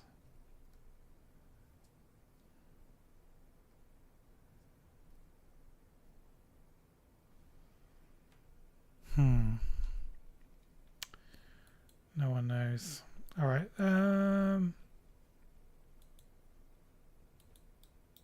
let's add a floor in. So we'll just add a 3D plane 0, 0, 0. We'll just make this like 100 by 100 by 100. And we will just put this black material. Is this the default? Where's our materials? We've got a floor material, put that on it. Okay. Alright. So the lift being a weird size is really odd. I don't think we want that. I think we want it to be like a fixed number of squares, otherwise it's just going to make it all way more confusing than it needs to be. Also, I think we should have lift room, and the lift room generates in first and then it spawns like the rest of the stuff. So the lift maybe should be, it'll look weird, but in the middle of the room, or it just spawns in like this and this is sort of fine, and then you just don't spawn a room in here.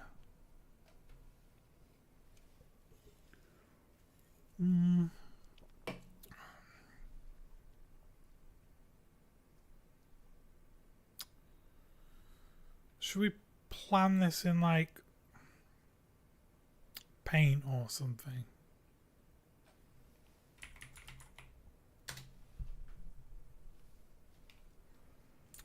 Alright, I've got paint open. I need to add it to the stream so you can see.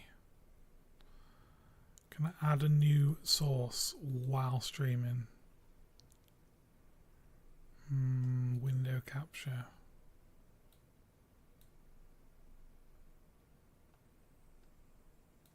Add a new source. Paint. We are trying to make the floor generate procedurally. Okay. I'm trying to capture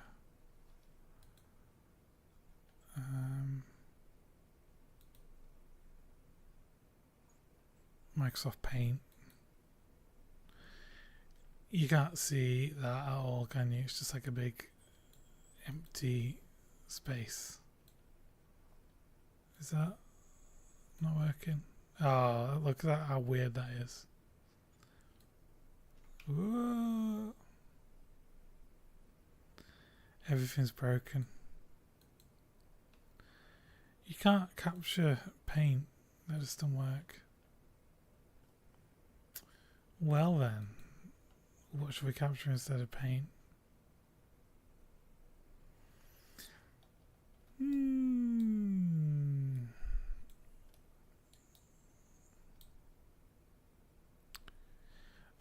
Let's just, we don't need to sketch it out, we'll just do it here.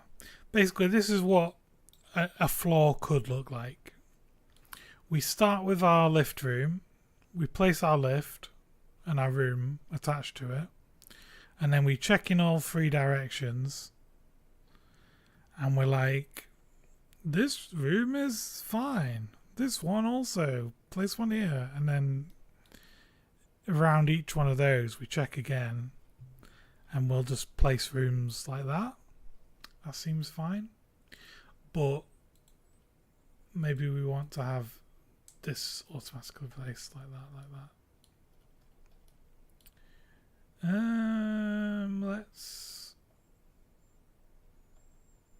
let's go into our prefabs. We've got room prefabs. We'll make a new folder called procedural.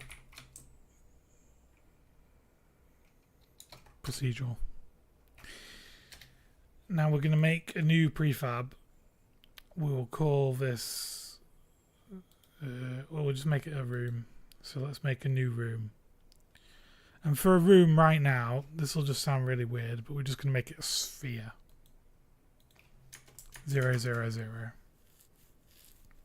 Okay, so this is procedural room.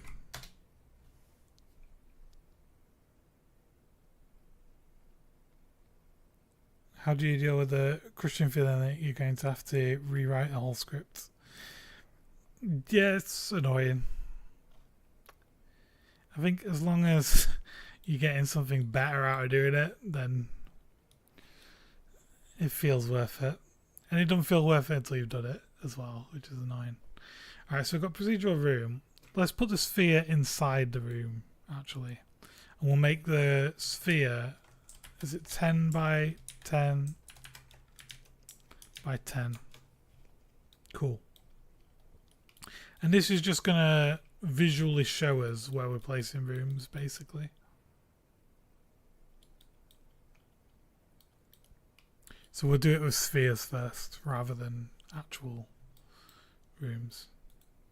And then we go back here, we'll turn off these. Sphere collider, we'll get rid of it. Okay, so it's just a sphere. Let's make that into a prefab here. Cool. And then we'll also have, we need like starting room. So we will unpack this. Unpack completely. Procedural room, and we'll have this as procedural starting room. And that'll have a sphere in it, but we'll change the color of the sphere to like enemy, so it's red. Cool. We'll save that. So now we've got a procedural room and a procedural starting room. And we'll just delete that from the scene. Cool. Now let's delete all of these rooms that we've already got. We'll just leave the lift where it is for now. Okay. Cool. Let's go to our game manager. We're going to make a new script now called procedural office or procedural. We'll call it dungeon, even though it's not a dungeon, it's an office. Procedural dungeon. No. Procedural floor generator. There you go. The procedural floor generator. Catchy.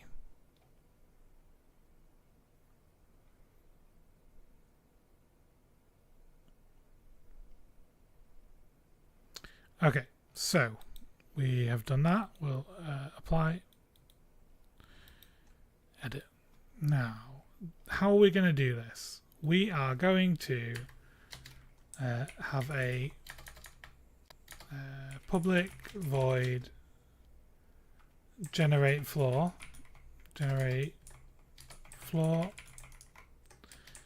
and yeah, that will be how we do it. And then we'll have a public void place room, and we'll need to implement that. And then we'll have public void place start room, like that. Okay, and then we need to define what is a room. So we'll, do we just want to do that in here? No, we'll do a new script. So now we're going to have, do we just want to do,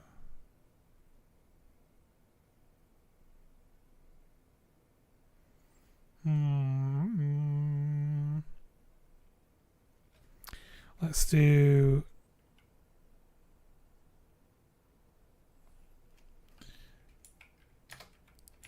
serialized field, private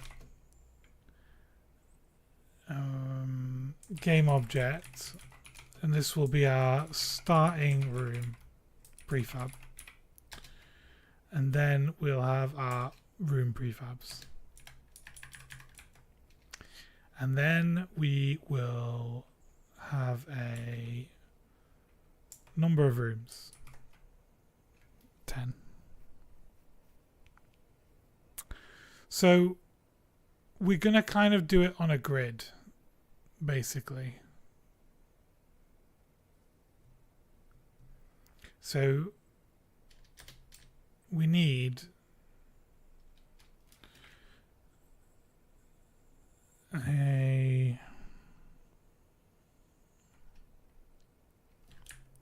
I'll I'll do it down here for now, and then maybe if we want to separate out into other scripts we can do.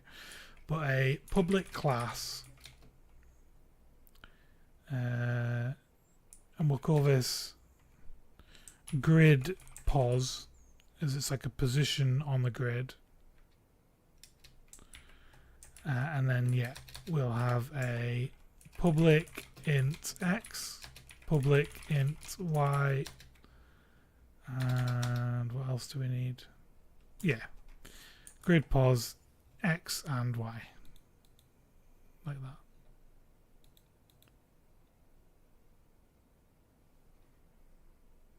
Cool. Now we can do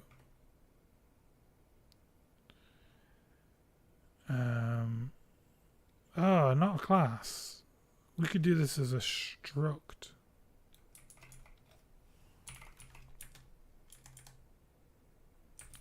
Like that. Okay.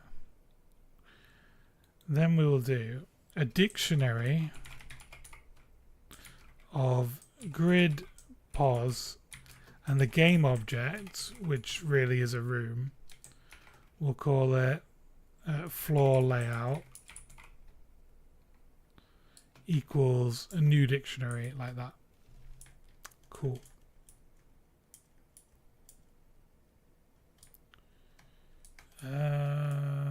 Yeah. Yeah. So when we place the start room, we know that we want to place the start room at 0, 0. So we'll do place room, and then we want to put in a grid position, grid pos, and grid pos, and a game object. We'll call that room object. So we want to do place room at grid pos 0, 0. No, new grid pos 0, 0. And the room is the starting prefab. Like that. So always we're going to generate the floor. We will do place start room, and that will mean that we know that we have placed that room. Okay, so when we place a room, we're going to do a game object, new room equals instantiate room object at a new position of grid position x times 10, grid position y times 10, quaternion identity. Because the rooms actually are size 10, but they won't always be necessarily. So let's just do that though. Serialize grid size equals 10. And then we're times here by the grid size, not by magic number 10. Grid size times grid size. So now we should just press start.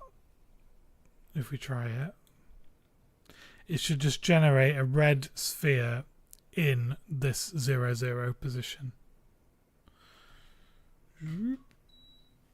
If I put the starting room as the room here, and then in room prefabs I just drag in the procedural room.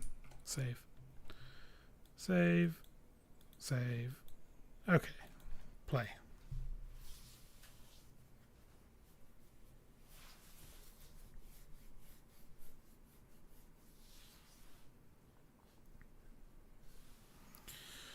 Start game.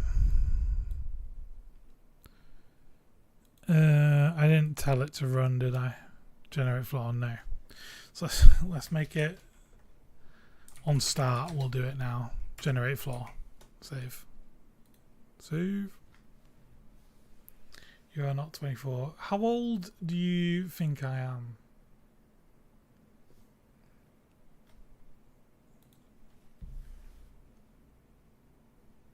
If you had to guess. 32. Incorrect.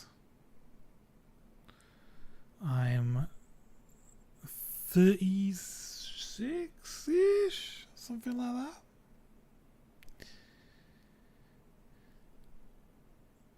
I think 36. Alright, so it works. We press play and we place the start room at 00. 78 next year.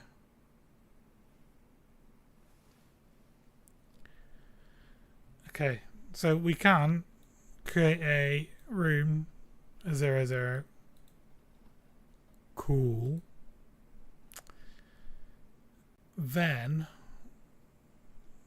what are we going to do? We should also block off where the elevator is, or the lift, as I like to call it, which is, how are we doing this? Let's see. If we look at it from above, it would be, oh no, Z. It'd be in the Z-axis, the Y-axis, I suppose. Let's just try here. Place room, new grid pause, and we'll call it like 01, and we'll do the first room type, and we'll just see which direction this goes in, because this is now the Y-axis. So I don't know if that'll be over the top of the lift or on the other side of the lift, of the side of the sphere. Let's find out. I'm hoping positive will move away from the lift and go down in the opposite direction. It don't really matter if not. We can still figure it out.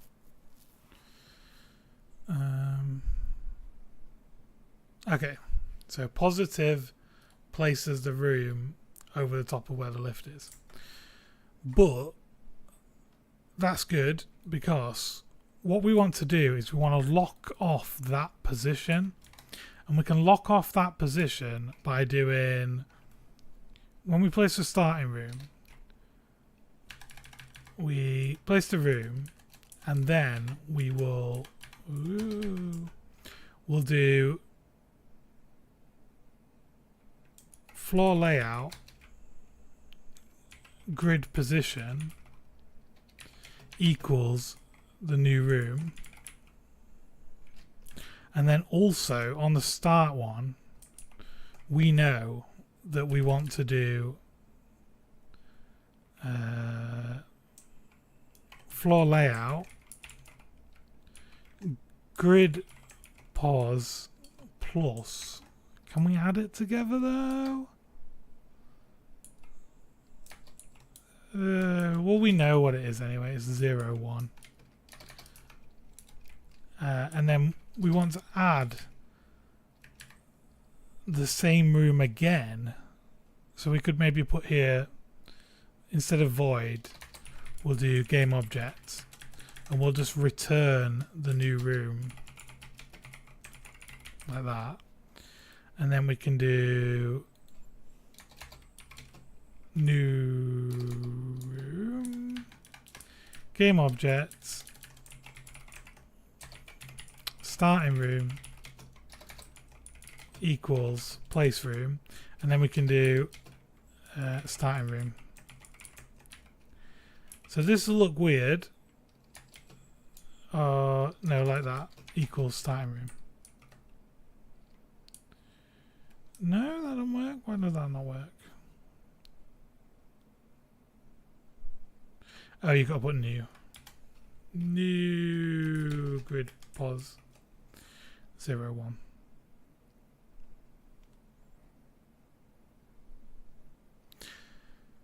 What I'm not sure about, and we should check here, is in start. Let's just do this. Let's do debug.log.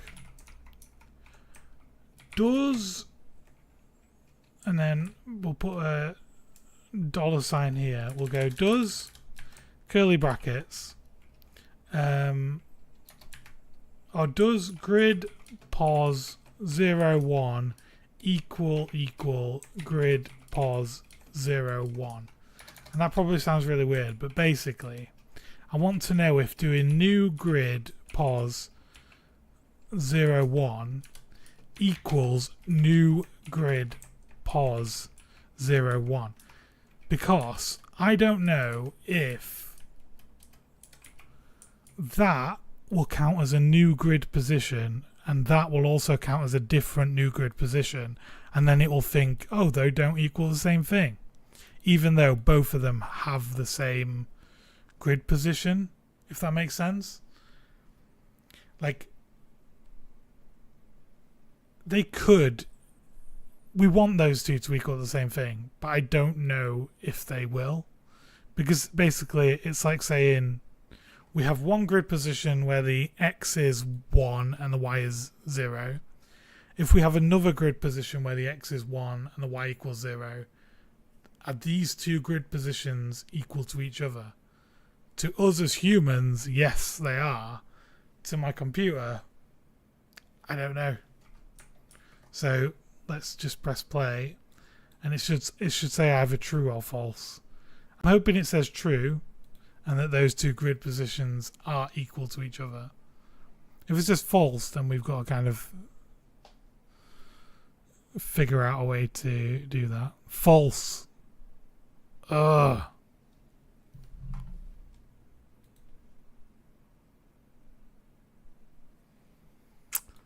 Oh, that really makes things difficult.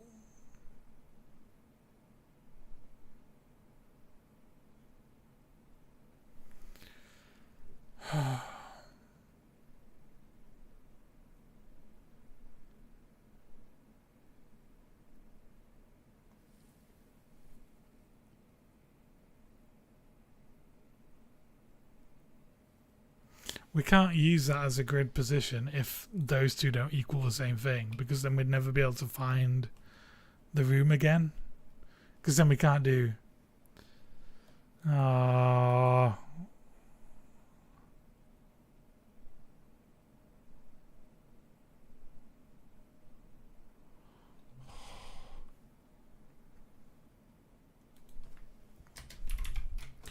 This returns false because structs are value types and do not override equals by default.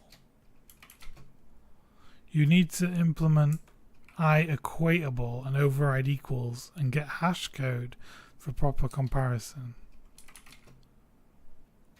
You can compare the fields directly. I don't want to do that. What would be a... What is the opposite of a value type?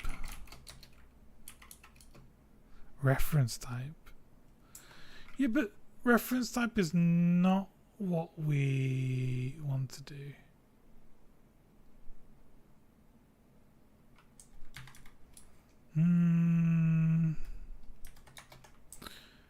If I'm happy... Let's change the struct because we want to compare by using equals equals operator. So what would we change it to? We need to override the equals measure. We don't want to do that though. No, I don't want to do that. But I am using it in a dictionary as a key. So we need to make sure that the get hashcode method is implemented correctly. Let's do that now. we also need to implement iEquatable interface for the struct. Okay, should we just try and do that? System iEquatable. Okay, and then we do what? How do we do that? Show potential fixes.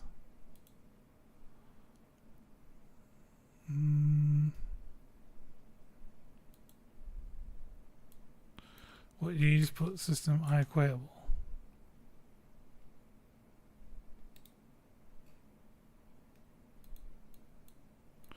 Or do you just put iEquatable?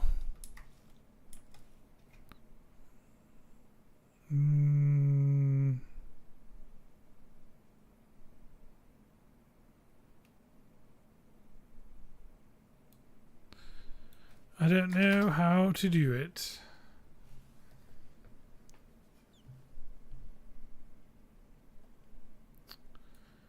I'm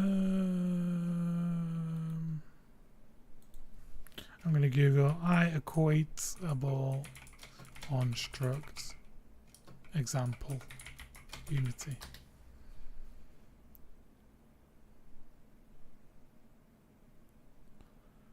Let's see what it comes up with. Okay, so we just need to do colon iEquatable system dot iEquatable grid pos. Like that? Yeah. And then it'll say we haven't implemented it. Okay. So then we just have to do this equals grid pos other. Okay. And then all we got to do is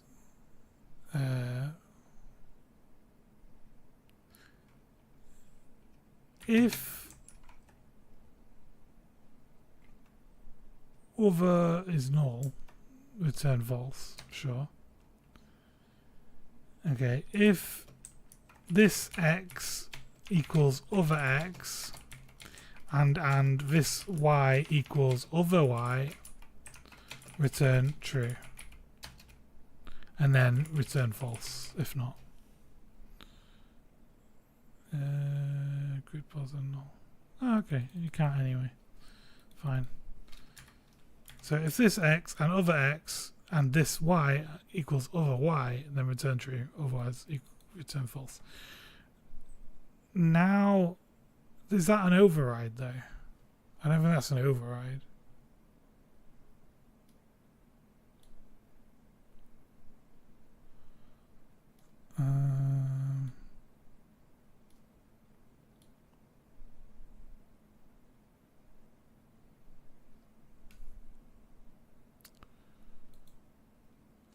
Let's see. Does that now return true? Because that'd be crazy if that now returns true.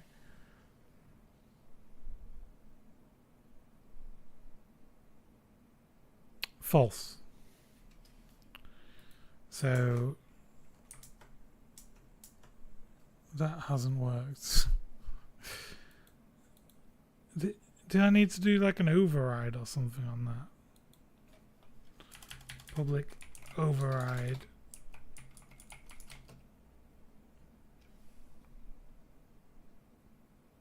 No method to override. Huh.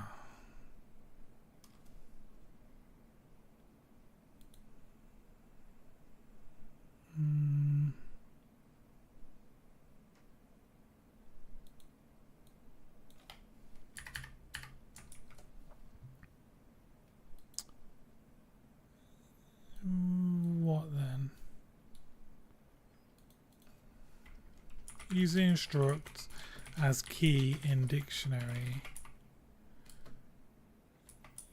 equals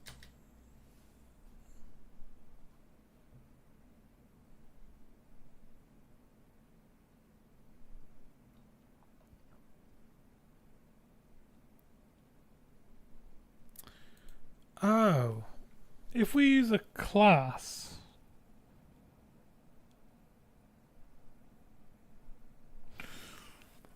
no, that wouldn't work either, I don't think.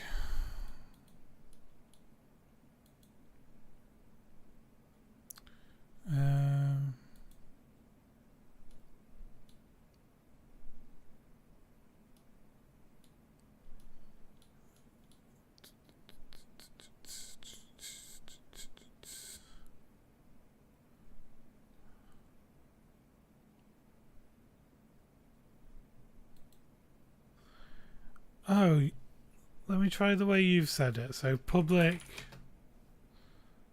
override bool equals. Do you have to have it? Oh, does it have to be an object? Oh, okay. So we need to, if object is grid pos, then we can just do returns equals like that with the one we did before, else return false. Okay.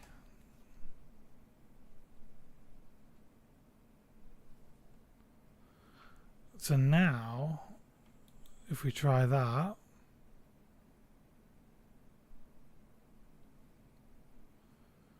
clear, will this equal true? Who knows?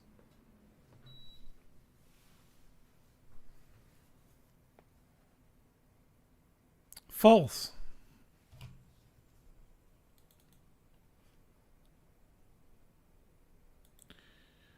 They should equal each other though.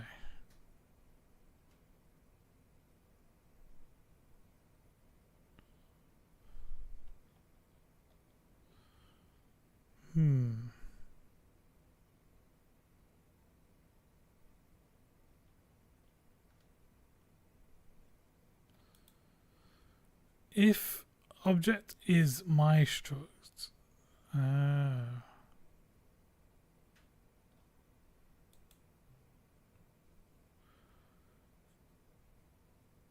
is my struct over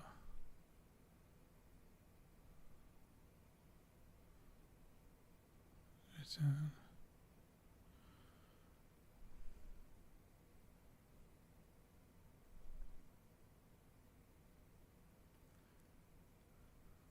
That's basically what we're doing. Why is this not working though?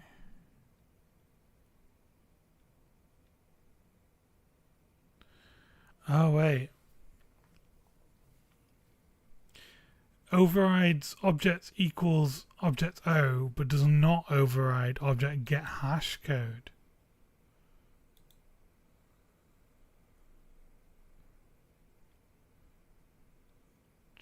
Generate hash codes.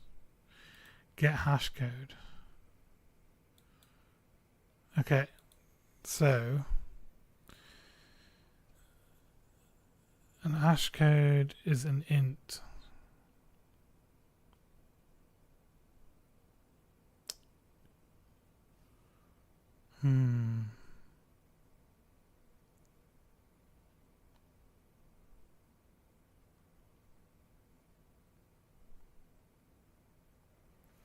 Oh wait, you can get the hash code of what? Return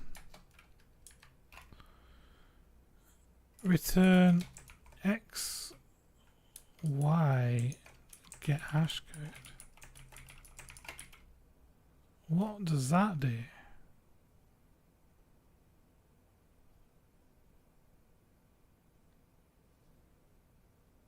That gets the hash code of X and Y.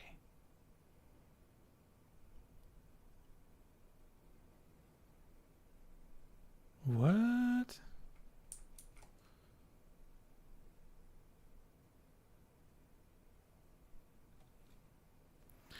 I'm going to press play and see if that works. I don't understand what that does though. What would the hash code be of X, Y like that? It still says false. Why is it false?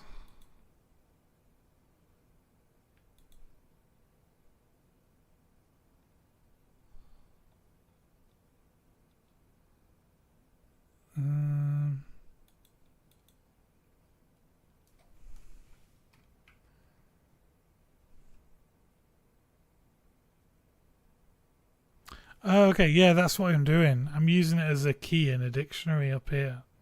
I'm doing new dictionary of key position, game object. And the key position here is new grid pos 01 equals equals. Although this is bool operator, can you do like a override? Is there like a system comparable grid pos? Oh, and then what does this one have?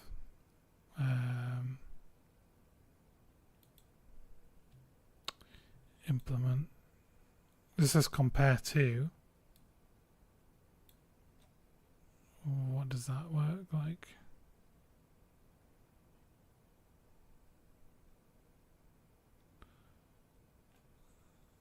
I don't understand. Why does that want an int? Oh, comparable. I'm gonna have to look this up.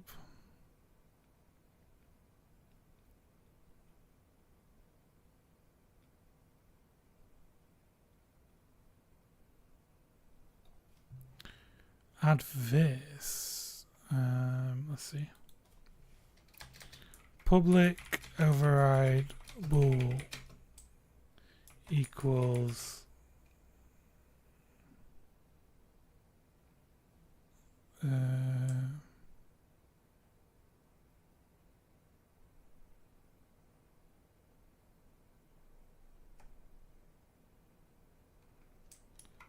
object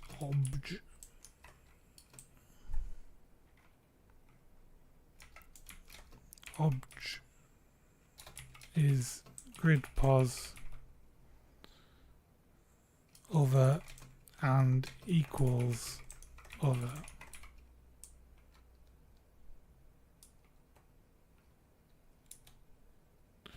Why does it not like that? It already has equals here with the same.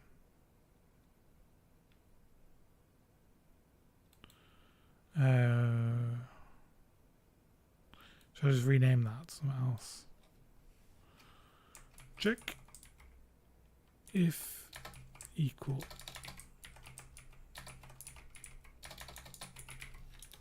And then I make that one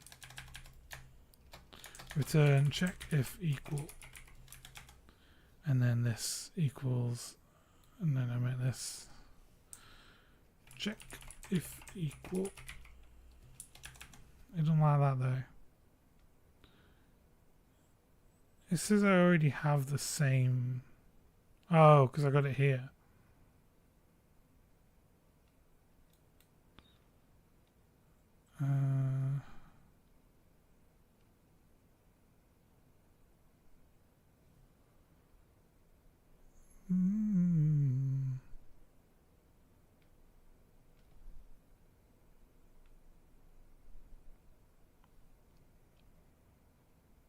Public static bool operator equals equals. Okay, let's try that one. I think this is basically like doing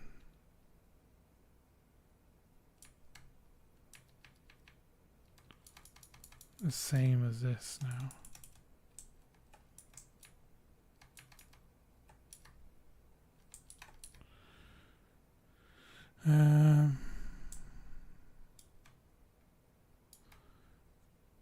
Override equals equals operator if using the operator. Okay, let's try that. So I would do. How would I do that? Override equals equals. Public static bool operator equals equals grid pos a b equals a check if equal b. Why didn't it like that though? Requires, oh, you got to define a not equal equals that.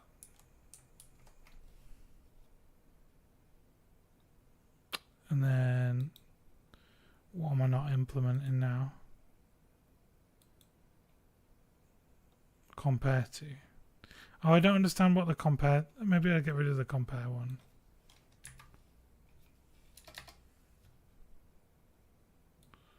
And what am I not doing here?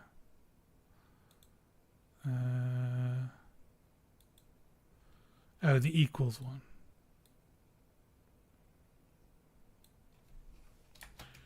Well, for this I can just do return check if equal other.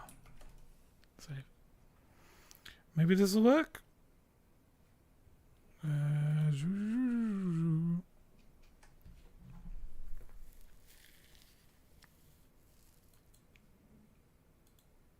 But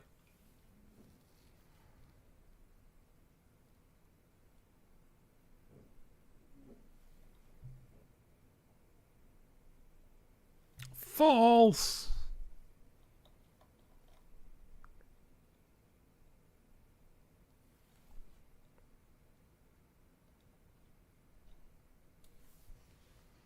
I'm going to look at the paste bin that you've just pasted. Let's have a look.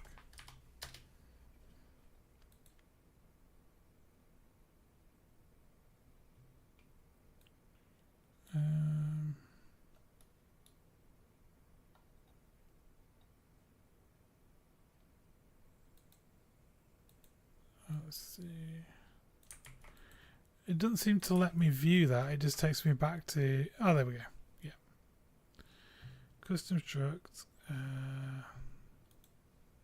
What's this? Field 1, field 2. Let's delete this then.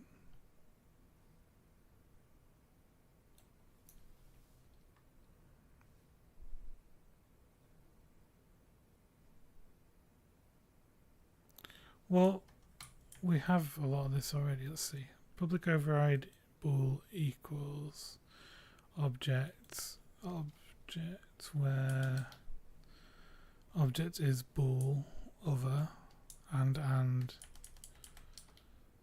yeah, I suppose field 1 x equals other dot x and y equals other dot y. Sure. And then public override int get hash code. They've got the same thing there. And then public static operator, bool operator. Yeah. Equals group pos a check if equal. Oh, we can just do equals. A dot equals B. And same here. Doesn't equal A dot equals B. Cool. Save. Then if we go back here and try again.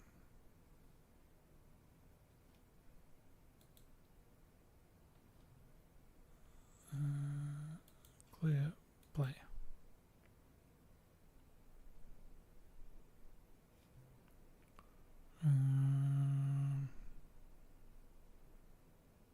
False.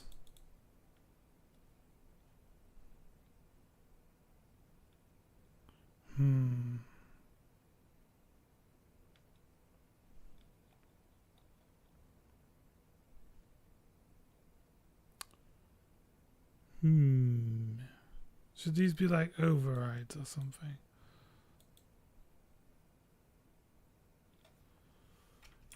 Public, like override?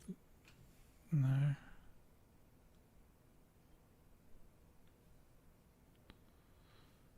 You can't override that. Can you override that?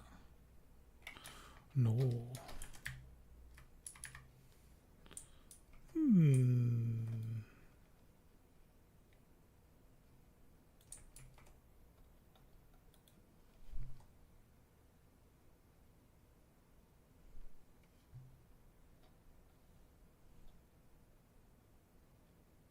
You use grid position 0, 1 instead of 0, 1.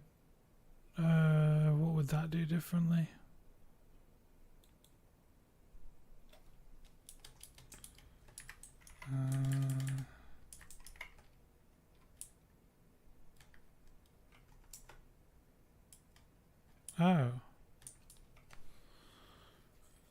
Oh, what was that doing though? What did the square brackets do in that situation?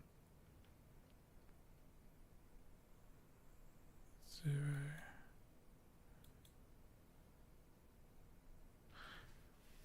I don't even know what square brackets would do. It's an array.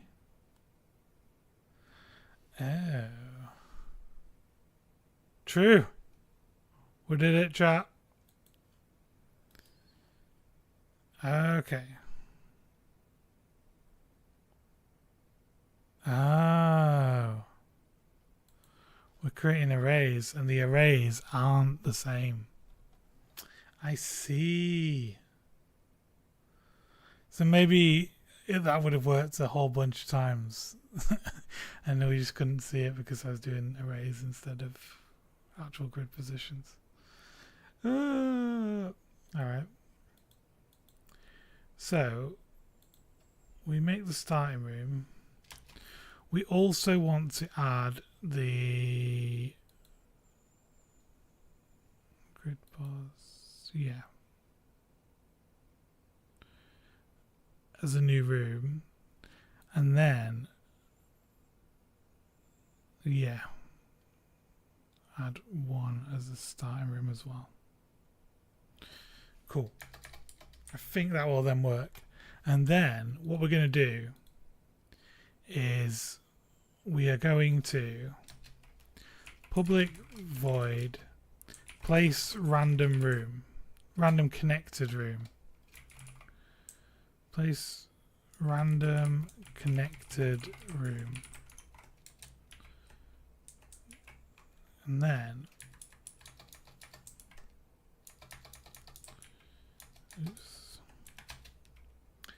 we're going to, this will be really confusing.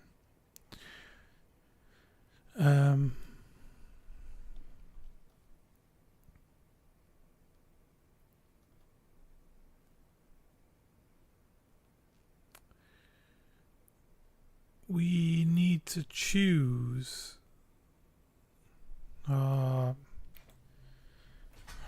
this is really confusing. So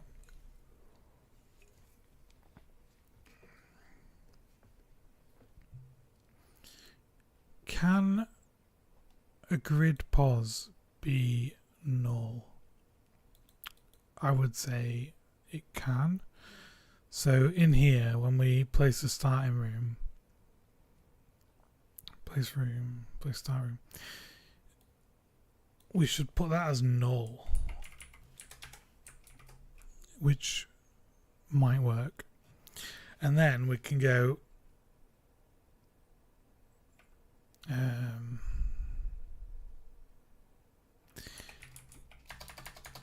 while hang on.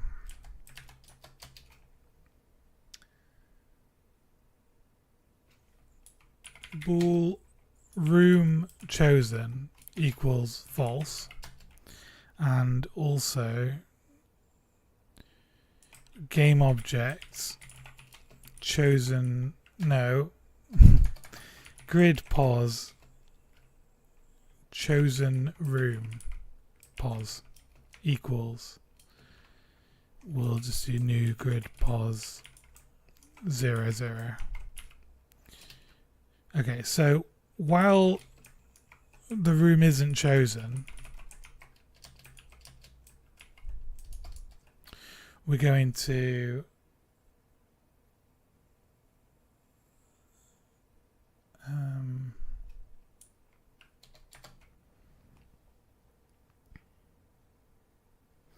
int possible room max equals floor layout.count, so we can see how many rooms we have. And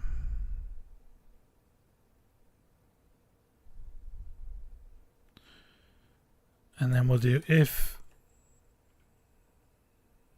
possible room max is less than or equal to 0, return, because that's an error. And then we'll do if we'll do random room int random room index equals random.range 0 and the possible room max, how many we have. Then we will do game object random room equals null. Then we'll do random room equals floor layout at the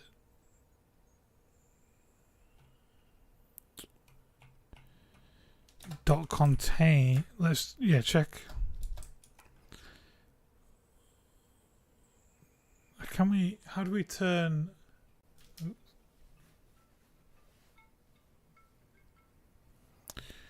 We basically need to get a list possible rooms equals a new list of the keys, not the keys, the values from there, not a list of that either. It equals a new list of game object list game object possible rooms is a new list of game objects using those. No, let's do it the other way around. So instead of using the game object, we'll do list grid pos possible pos grid pos equals new list of grid pos, and then we'll use the keys.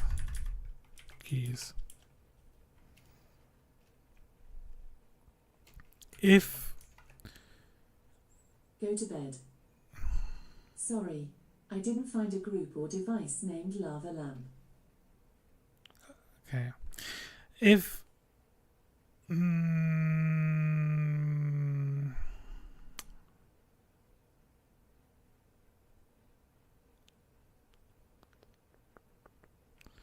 if floor layout dot contains key, it will contain the key because we just got the key, right? List of keys. Okay, so randomly choose one of those keys. So grid pos random grid pos equals that. Zip. Then random room equals that. And then if random room doesn't equal null, then we have a room. Okay. AI might now have a good prediction, so let's try this. List of grid positions. Possible new positions are the random grid position +1, -1, and then +1, -1 in y-axis as well. The valid new positions are the same ones, except we need to check that they're not in the dictionary. And if they are, then good, we add them. If there are more than 0 valid positions, good, then we can do index, choose one at random. Yeah. Room chosen is true. Room to place equals room prefabs, choose a random room, place room at the chosen room and the room to place. Place random connected room. Else it'll just loop around again. Oh, we got a raid. Thank you from Red Cabin Games. Whoa, 29 people. That's crazy. Oh, I did ages ago do Rockumentation of the Unity documentation. I was doing songs out of them. That's ages ago. That's crazy. I forgot I did that for a while.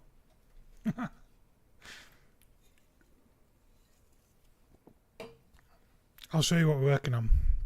It might actually just work now. So let me just mash that in a few times. We'll do for int I equals 0.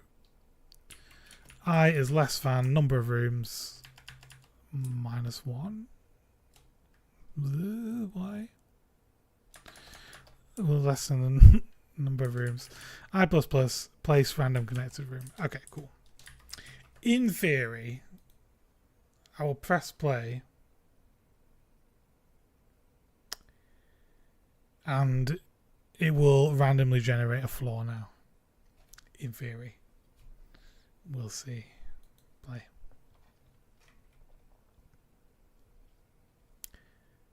So it should create a red sphere here and then just 10 spheres in... Whoa! Look at that!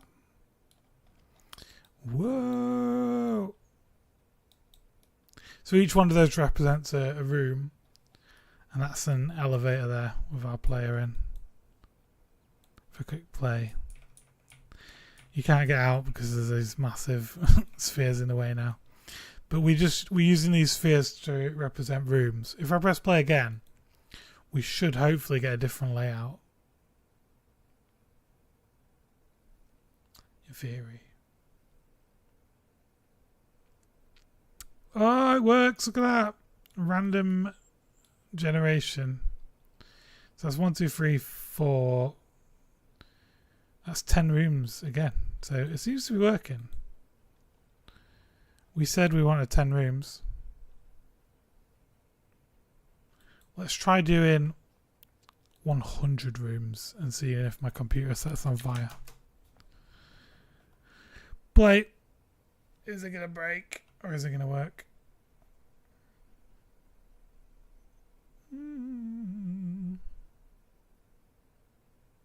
Whoa, look at that. That's 100 rooms. Nice. I did work at Mediatonic and we made Fall Guys, but I wasn't a developer on the game. I ran all the social channels. So I did like the Twitter and everything.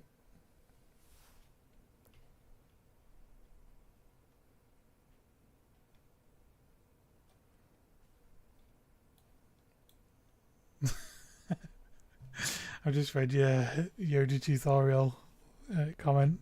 That's really funny. That's so long ago. Thanks for checking out the stream.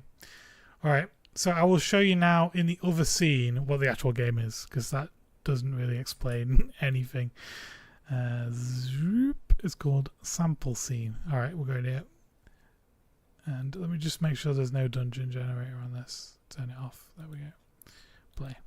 Alright, so the game is a twin stick shooter roguelike game based in an office. Okay, so you will start game. You'll start in an office in a lift and you're on a floor, and then all of your co-workers are robots and the robots are trying to kill you. You're the only human left at this office. So you have to fight your way through all the office rooms. Destroy all these robots that are trying to kill you. And then, in between each floor, you'll choose between different upgrades that you want to take on. So it's kind of like roguelike. And each upgrade comes with a downside as well. That's random. So you might choose, I want double bullets, but the double bullets might come with more enemies. So then you go on the next floor and yeah, you've got double bullets, but you now have more enemies. Or the other choice might have been, instead of double bullets, you got faster running shoes, so you can run quicker. But the downside for the running shoes might be enemies have double bullets. So you kind of have to choose the items you want, but also watch out for the downsides that you don't want. And there'll be synergies between the items that you do want, and there'll be synergies between the enemy ones as well. So you're trying to make sure you choose the best items for you, but also you're trying to choose the worst items for the enemies. And then there'll be bosses as well, between however many floors. You'll have to fight bosses as well. And so there's a shader so that you can see yourself when you go to the walls. Basically, when you kill all the enemies like that, you're supposed to go back to the lift, and then you'll move up to the next floor. And in between floors, then you would choose your upgrade and then restart game. I like the idea, but this requires you to design a lot of levels, or what? Well, that then takes us to what we were just working on. If I jump over to this, save. We're making a procedural generator that will make rooms randomly. So when you see the red room, that's where you start, next to the lift. And then all the other spheres are randomly placed rooms around that. At the moment, they all are quite like how to explain it. They are centered around the lift a lot, which might be cool, but it would be quite nice to have some like gaps and stuff. So I might need to change the way I just randomly choose a room and then place an object next to it. But that means that the older the room is, the more chance of placing a room next to it you have. Let's lower it down because it's like 100 rooms. Let's like make it like more realistic. Let's make let's do 20 rooms and just see how that looks. So play.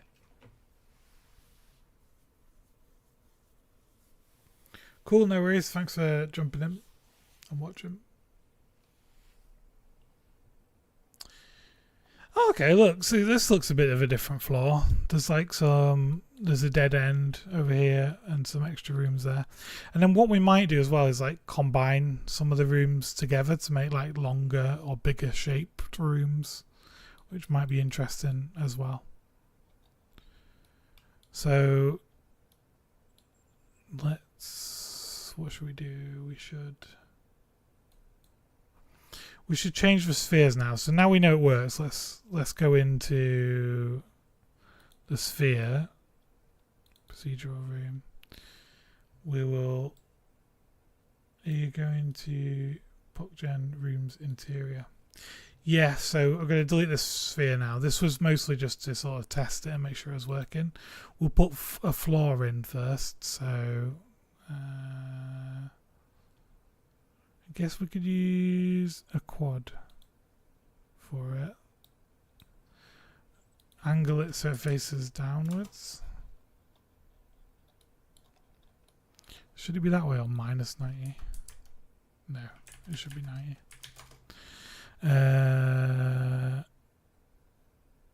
Then we want to size that up to be 10 by 10 by 10. Oh, probably 1 in that direction. Oh, yeah, there you go. 10, 1.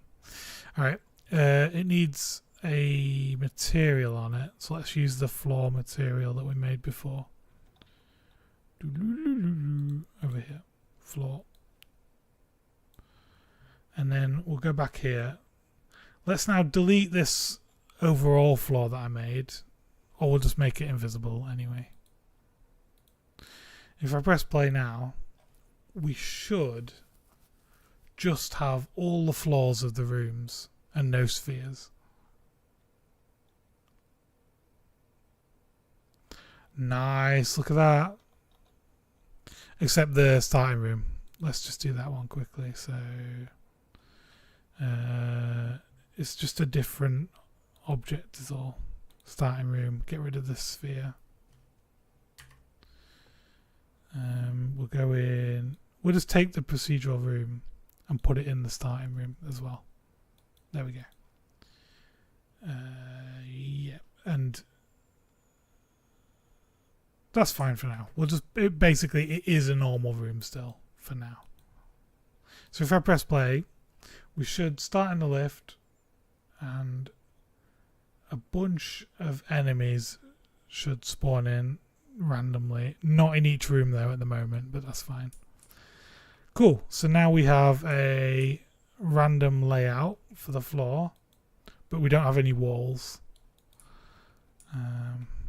So enemies will chase us. We can destroy the enemies.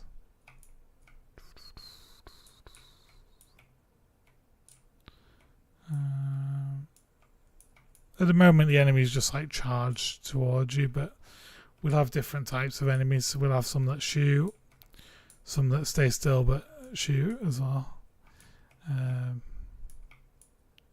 Look at the particles are falling through the floor. That's fine though. Okay, you've won. Restart.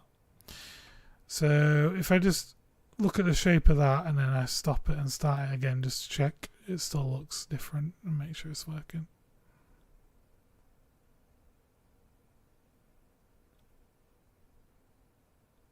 Cool. Now we've got a different shaped floor as well. Start game. Nice. So we should put some floor in the lift, I suppose. We can do that. Lift. Add a quad. Floor. And then we'll do 90. And we'll make it. I think the lift is a weird size at the moment, so we probably want to fix that, but it's like 3.25, I don't know, 3.35? It's something really weird. Is it 3.4? I don't know. We'll just do 3.4. We probably want to use like an actual whole number for the lift though in future, but cool. And then I will give it like, I think we've got a lift material, yeah. There we go. Cool. Play. Let's try again. Let's have a look.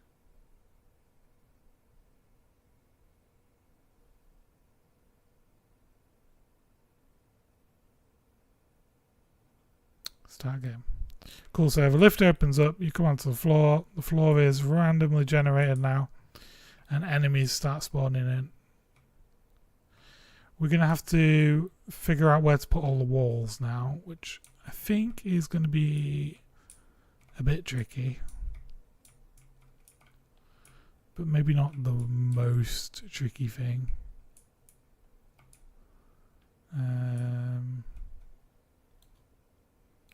Cool. Stop. Alright, so let's think. How will we know where to place walls? We can go to our dungeon generator. Let's add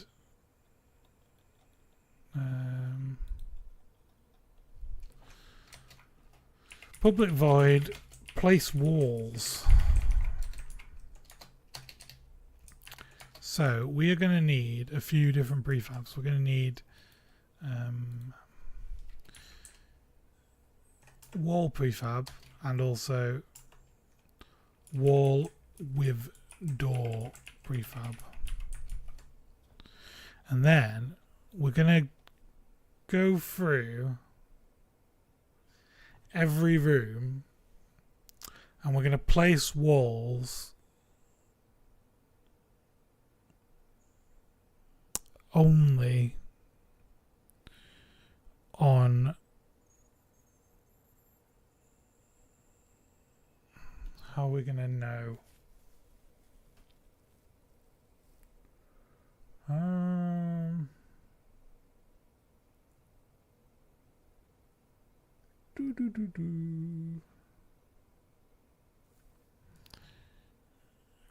We place walls on every... Alright, this is how we can do the outside walls of everything. We can just do, for each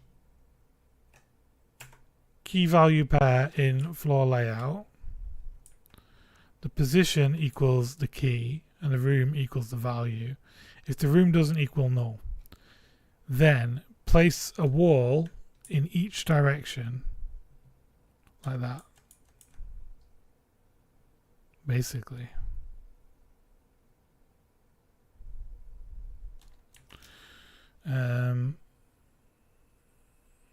Check and place wall doesn't exist. Well, we'll make it exist. Public void check check and place wall. It's not void though, is it? It's just, I don't know.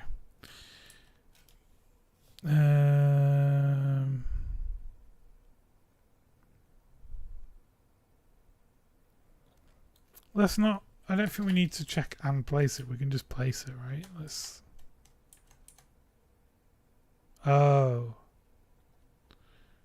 I see what it's saying. We need to know if there's a room or not. Okay. So, yeah, basically that. If the floor layout doesn't contain the check position, or the check position equals null, so there's no room, then no adjacent room, place a wall.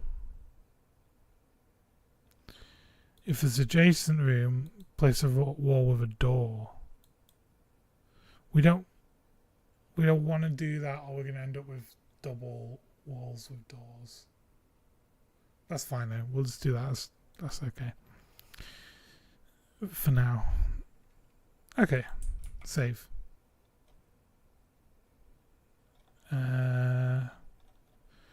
So once you've generated the floor, then we will do place walls. Let's just try it. I don't know if this is gonna work straight away. I think this is gonna not work, in fact.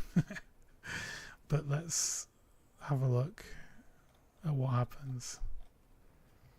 We basically need to put our walls onto our dungeon generator code. So wall with door here, and wall with just closed wall. Save. Save. Save. Save. Play.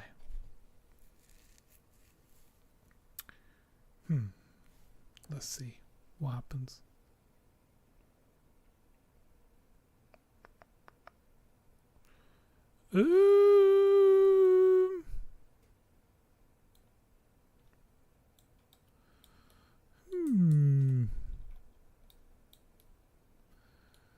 Well, oh,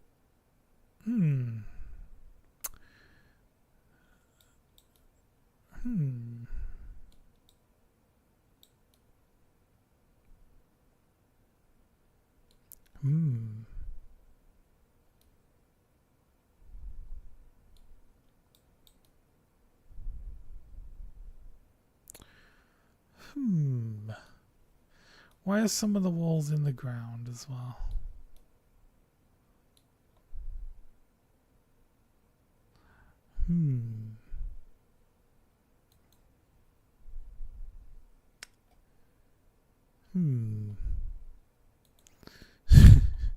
Let's have a look. What are we doing? So,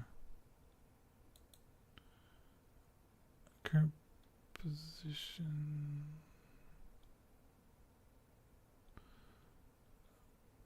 Door. Okay. Oh.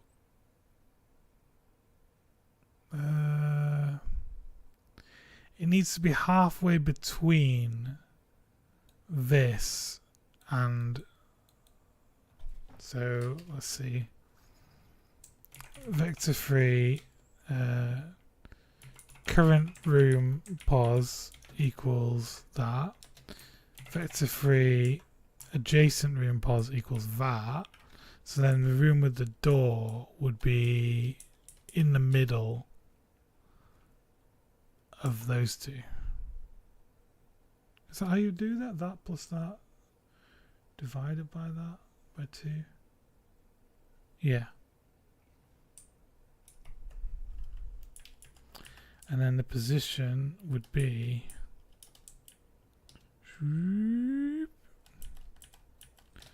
door position. Okay, might work. Let's try that.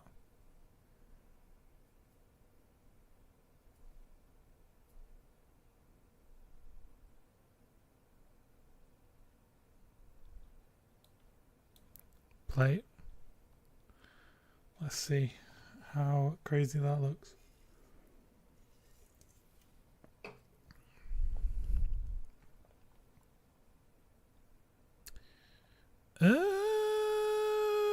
Yeah.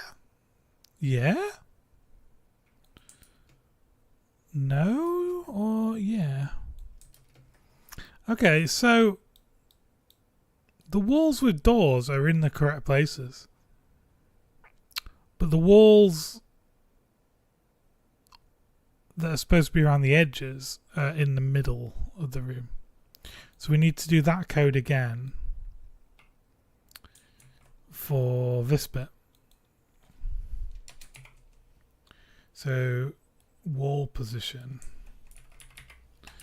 would be that plus that, and then new position there would be the wall position.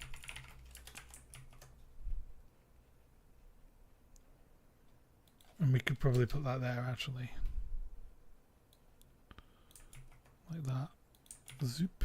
And then delete those 3 lines. And delete those 3 lines. And then put wall position here. Save. Cool. Mm-hmm.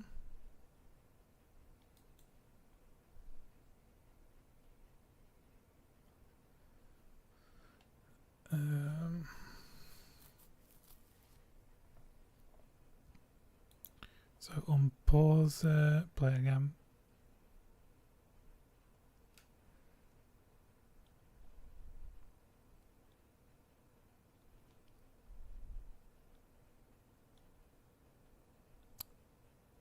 That has worked, except the walls are too low down. But that might be the prefab. I might have done those wrong.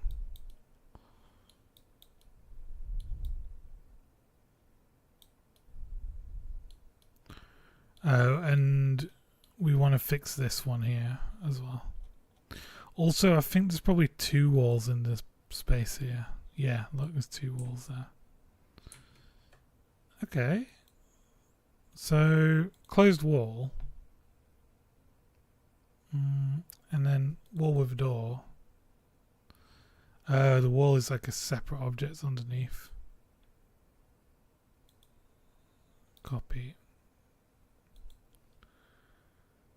Hi there, room. Long time no see. Hope you're doing well. Hello. How are you doing? Has been a long time since I used to stream. Many years. Very nice progress. Thank you. It has come together faster than I thought it would. Let's go back to closed wall and paste that in. Oh, that didn't work. Okay, there it is. Paste it at 0, 0, 0. And actually we want to like 0.5 it up, I think. If we go to wall with door, oh, the wall is like 1 high. So let's go back to closed wall it should be 1 high there. And should it be 2 tall?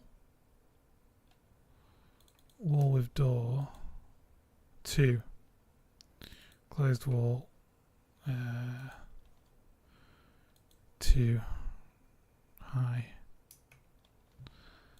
And then 1 there. That should be 1 and 1. And then that should be 0.2 and 10. And then we can delete the mesh render on here. Remove, potentially. Close wall. Okay, and then that should be correct. I mean, I'll just put that 0, 0, 0 to be sure. Save. Okay, so if I press play now. I used to watch my drawing classes back on YouTube in 2013. That's a long time ago. 12 years. Woo. This worked. The only place it hasn't worked, which is fine, is on the lift here. We have a special wall that is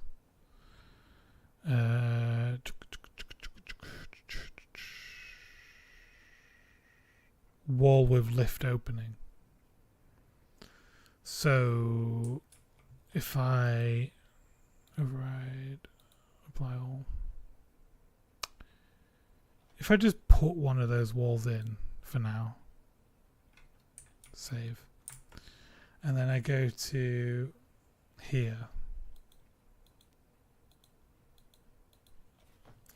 I'm just going to check if we don't have the current key.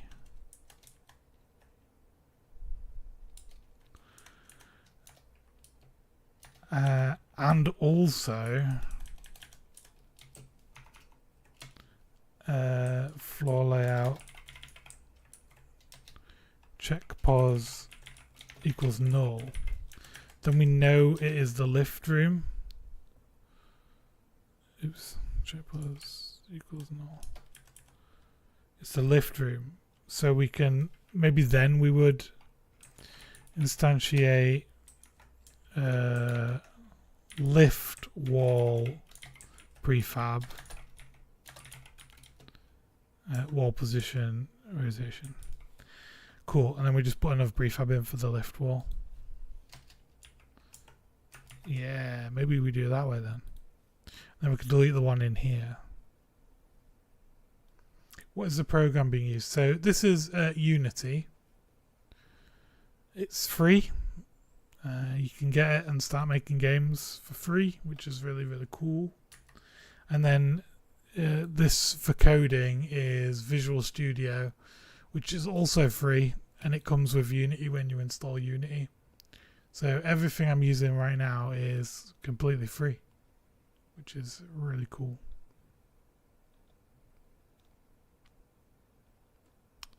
Game Manager. Here we want to put the wall with the lift opening in it, and then apply all. Save, save, save. Okay, let's try now. Now it should, in theory, put the lift wall between the lift and the start room. No. And it broke.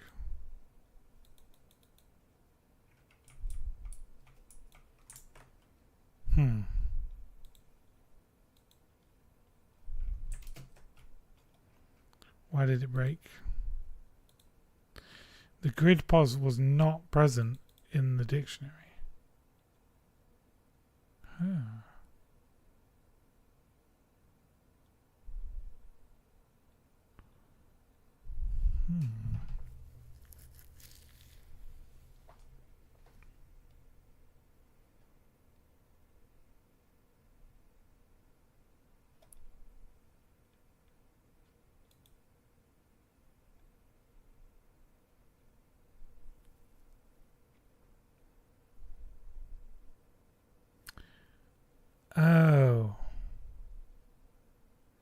Yeah, okay, so this is incorrect. That's not what we should do. Check pause is the current position. Okay, let's see. So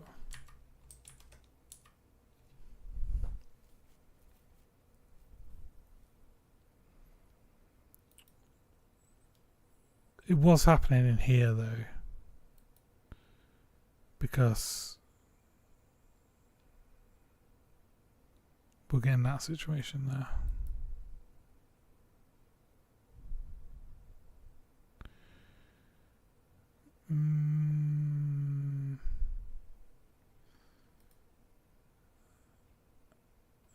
Okay. Let's go back.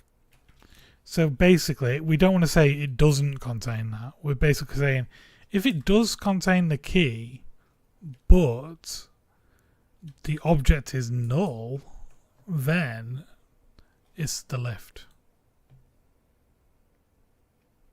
Type of game you want to do. I will show you if it plays. So each time you jump in and play, the floor should be randomly generated differently.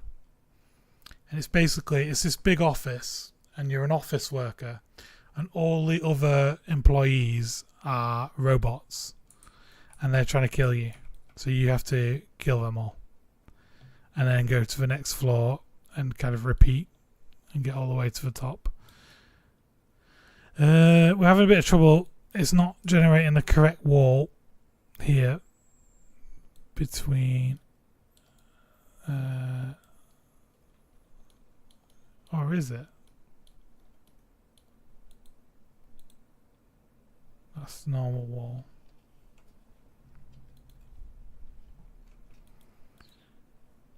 Okay.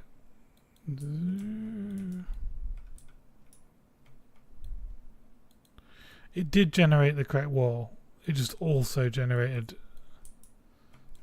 a wall as well.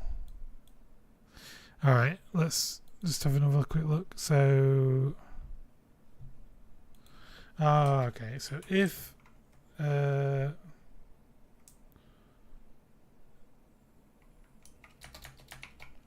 floor layout current pause equals null,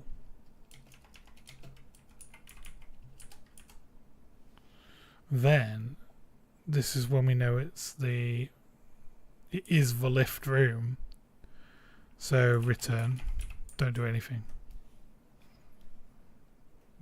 Okay. Boom, boom, boom, boom. So let's play.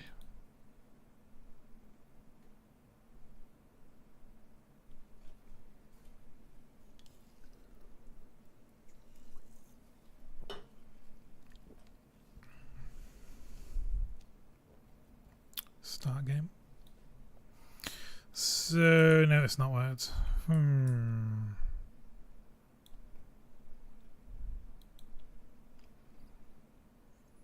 If it's not grid current position is place walls around the room.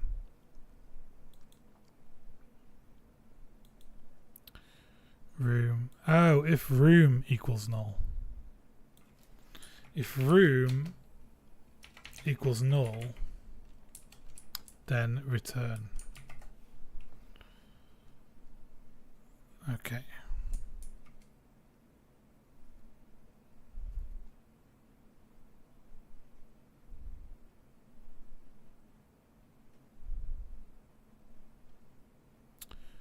Okay. Play. That might work.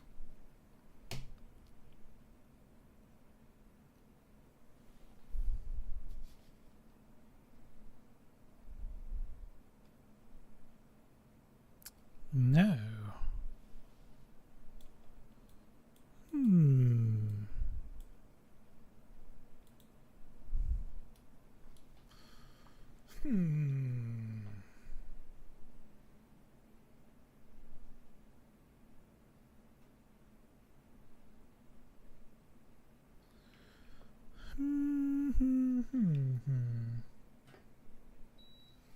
So for this situation, basically this room exists. This room is in the dictionary, but it's null. So let's just jump back in here and see what would happen. So the current room would equal null. Right? The current room would equal null. Yeah, okay. So that gets rid of... That just means that the other way round, the null, won't create any walls. Okay. Then the start room, that is in... That's true. Or if the check position is null, that's the thing that's catching it. Then if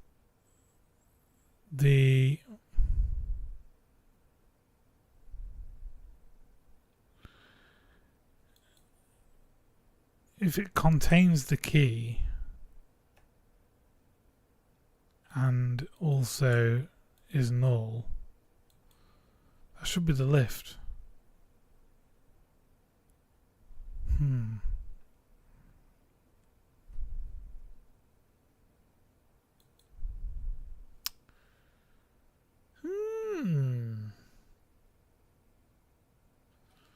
So let me just check.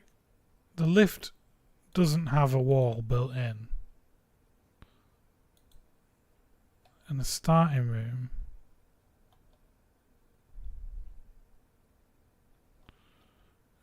did I put a wall in there? No. What?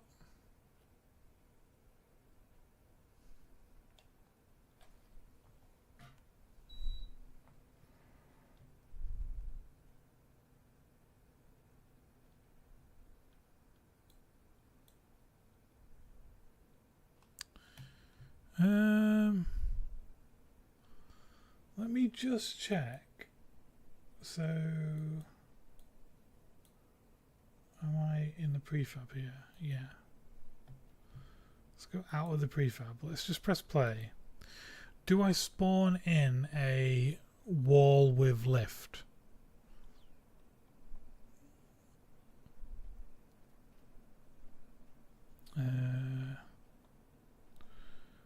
Wall with lift opening. I do spawn one in the incorrect place there.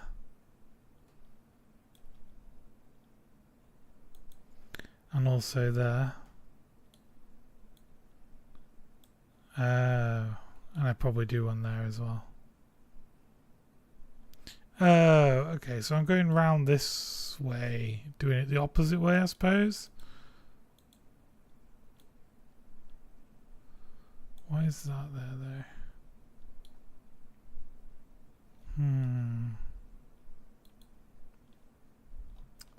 Let's go back to our dungeon manager bit here where we place the start room. We add in floor layout, we make it null, and then we place connected rooms, we do all that. Let's make a record of the start room. So serialize field, private game object, start room. Shall we also do a serialize field, private game object, lift? Because we could put the lift in that space.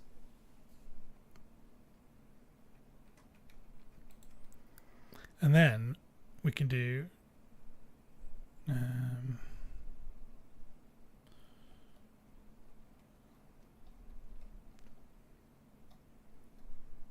Place start room. With this, position equals the lift. Okay. And also starting room, we will save the starting room as starting room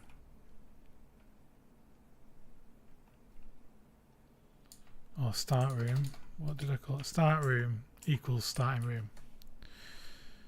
Okay, so now when we go to here, place connected rooms, let's if room equals lift, then return.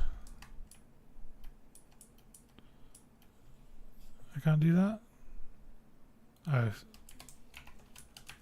if the room is a lift, don't place any walls.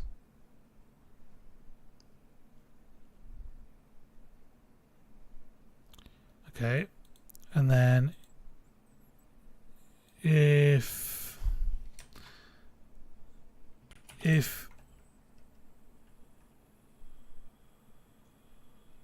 starting room, if room equals start room and check position, we'll do it down here. So hello, kid in the city.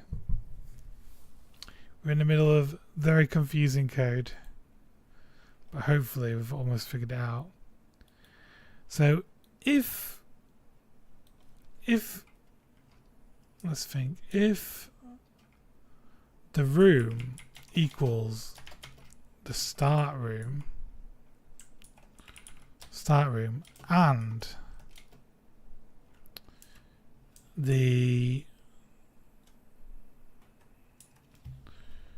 is this the room layout, the game object is the lift, then create a lift wall. Else no adjacent room, so place a wall. I think you caught that. Maybe an else in that line. Yeah. Now we might have got both cases there. So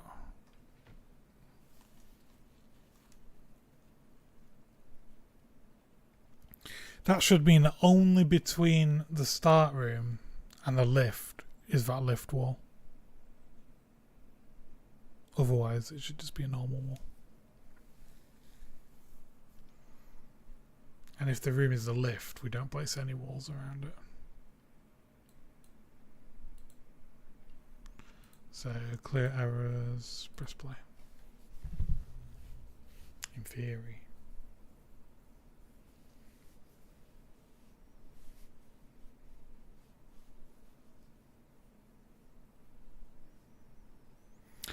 Has worked.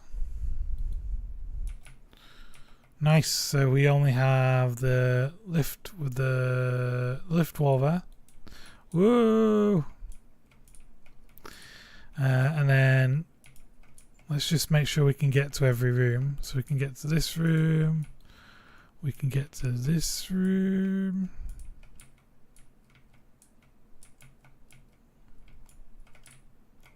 Whoa.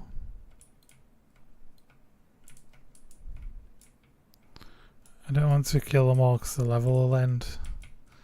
I've got to try to leave at least one alive. Okay, so I can get all the way down here. Woo. Get in here. I'll leave that door for the last. Get across here.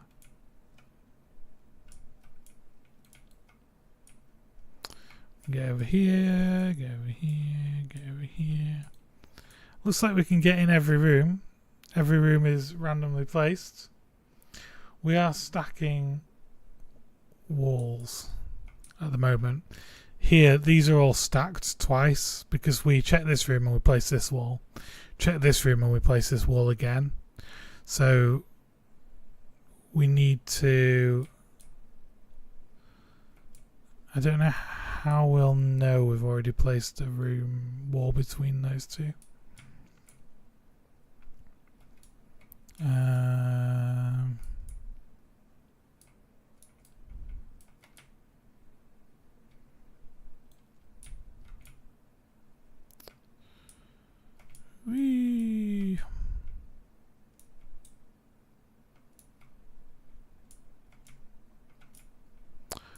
we could have. We could keep a dictionary.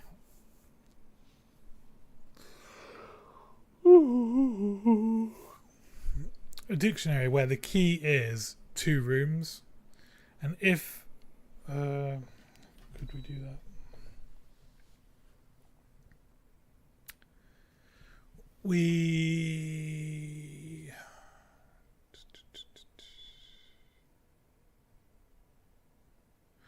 We basically need to know the position of the wall, and then we can keep a record of, is there a wall spawned in this position?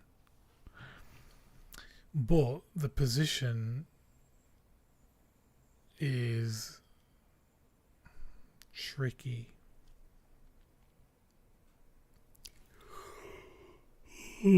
Tired. I might have to call it here. I don't know how to check for duplicates in that situation.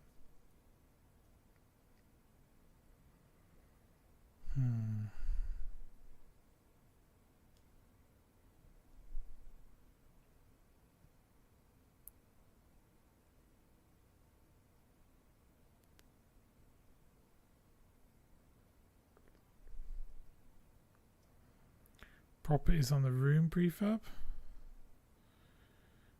Yeah.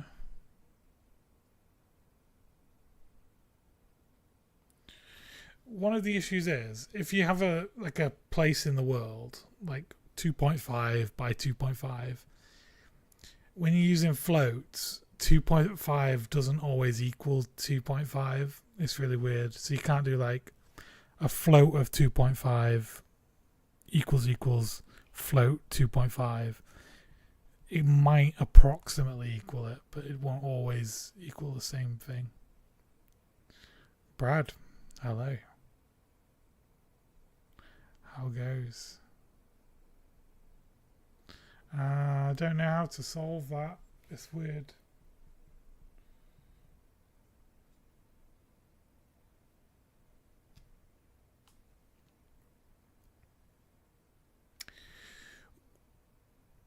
If we store, I don't know how we store it, but we store a grid position and another grid position, then we can get the wall that is between those 2 grid positions. So we basically need a way to look up a grid position and look up a second grid position and see, is there a wall? So I need like either a dictionary that takes a grid position and another grid position as a key, or you can do like multiple, like, how do you do 2 keys on one dictionary? I guess you could have, this is ridiculous, but you could have a dictionary that takes a key, and then the value is a dictionary of connected rooms to the first one. So you can look up the position, get the second dictionary, then look up the other position, and you'll know if there is a wall connecting the 2. I feel like there must be an easier way to do that though. Maybe we keep track of every wall we create, and each wall we keep track of the rooms it's connected to. So each time we place a wall, we just go through all the existing walls and see is it supposed to be connecting the same two walls? It feels ridiculous, but that might be a way to do it. So like each wall has two different grid coordinates because it's in the middle of the two. So on the wall itself, we just store those two different grid coordinates. And it doesn't matter which order they're in because it'll be the same. That feels like it might fix the problem. Why are walls being placed where they are not supposed to be at? How are we placing walls? Let me show you. Places. So basically we go through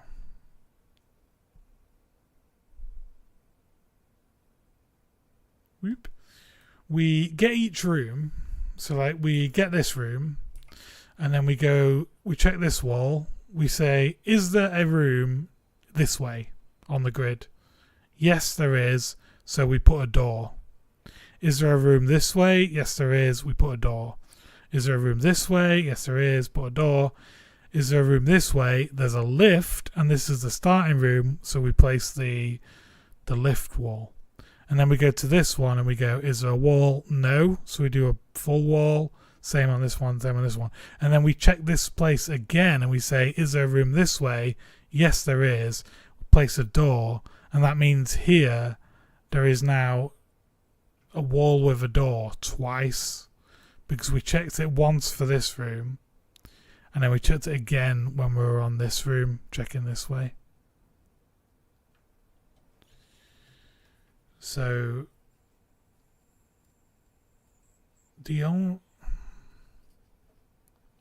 we could, once we've checked this room, we save this grid position, and whenever we're in another room, if we were going to check this grid position, we just don't place any walls.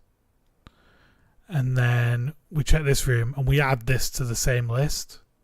So we just have a list of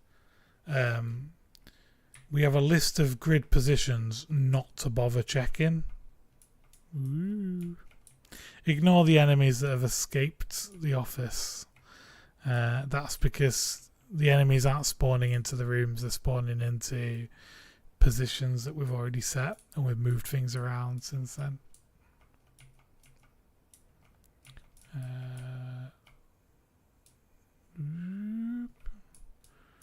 Yeah, I think that would work. So in here, let's do it here. So we do, excuse me, place walls for each key check. Let's do here serialized fields, private grid pos. It's like an array. It's rooms with walls added equals new grid pos. Oh, you have to actually specify how big the array is. Let's do it as a list instead then. New list of grid positions. And this is a list of grid positions. List grid position. So when we so when we finish checking a room, we'll do rooms with walls added, add this position. And then when we're here, we'll say if check pos, no, if rooms with walls added contains the check pos walls already added for this room. Save. That should just fix it. I think. And then I can go to bed. I was only going to do 3 hours, but we've done nearly 4 hours now. Alright. Play. So it should all look like it works.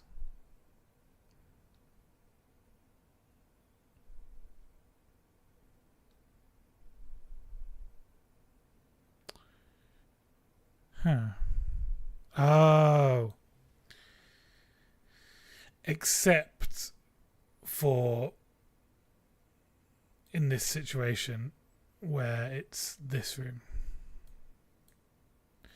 But if I now click this wall with a door and drag it upwards, there's no duplicate, so that's working. Same here. Yeah. And here. Yeah, okay. We've done it. Nice. The only thing we need to make sure is this. Basically, to do that, we can say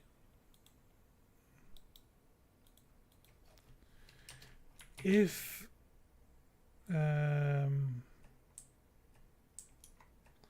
pause if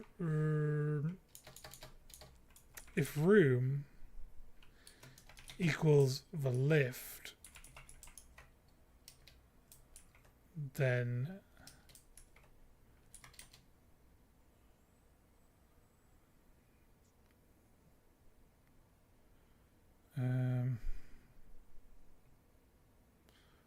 don't add it. So yeah, okay, if room doesn't equal lift, then rooms with walls added add this position.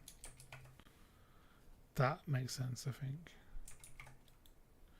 So now it should still check those rooms that are next to the lift room, but not this room. So it's like a special case.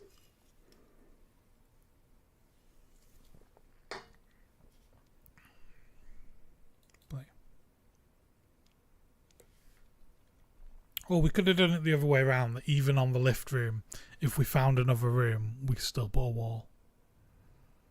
Which would have fixed it as well. That worked. We are doing weird edge cases now. That's working though.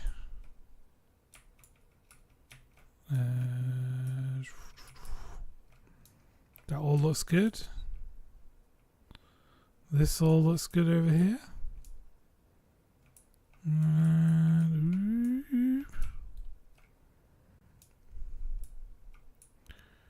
This looks good. Nice. Just press play a few times just to make sure.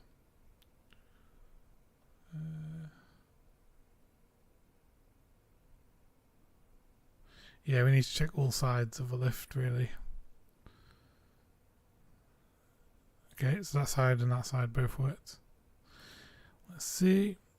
We should have a button in game just to press to generate a new one. That's probably faster than stopping and starting again.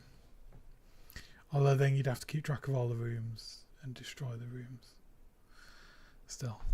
Oh, no.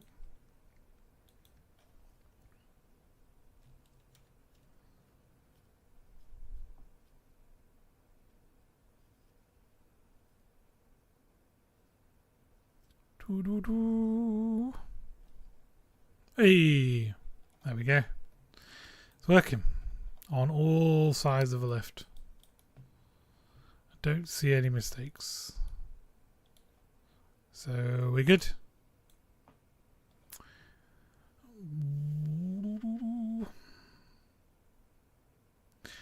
So the exit lift walls are twitching because they're in the same position as something else. So let's have a look what they're in the same position as.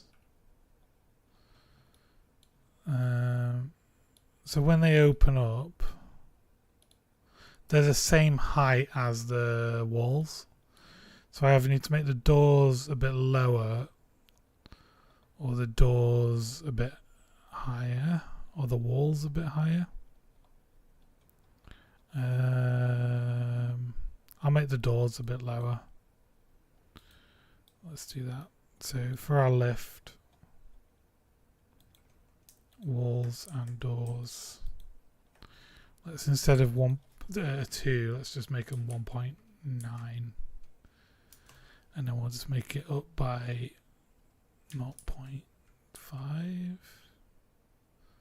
No, what's going wrong there? 2, 1 minus 0.5. No. 1 point. No. 0.95. There we go. Play. Now it shouldn't be Z fighting because it's slightly different height.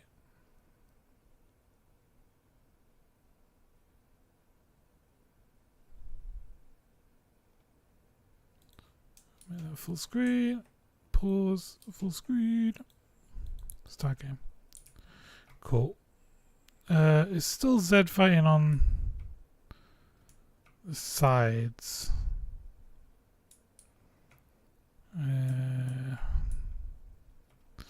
I guess I could make it not fully go into the wall.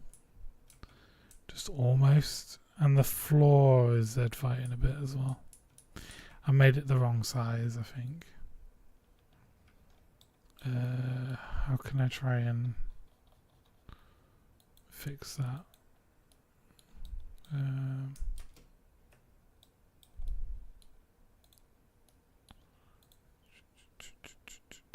3.4, but how long is that? It is 3.4. And that one 3.4, 3.4, but the position is 6.64.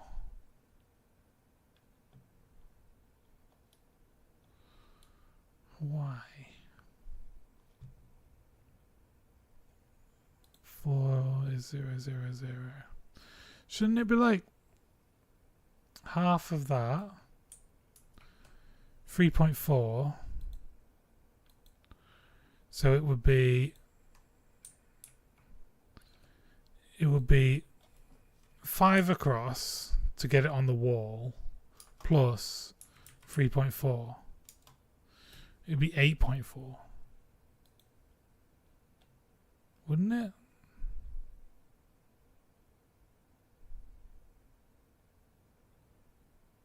Oh, it'd be half of 3.4.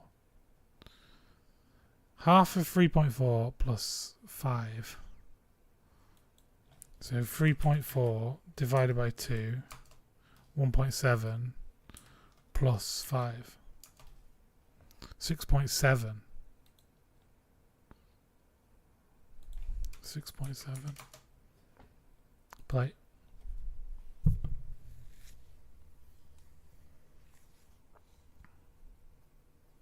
Oh, I just got an error.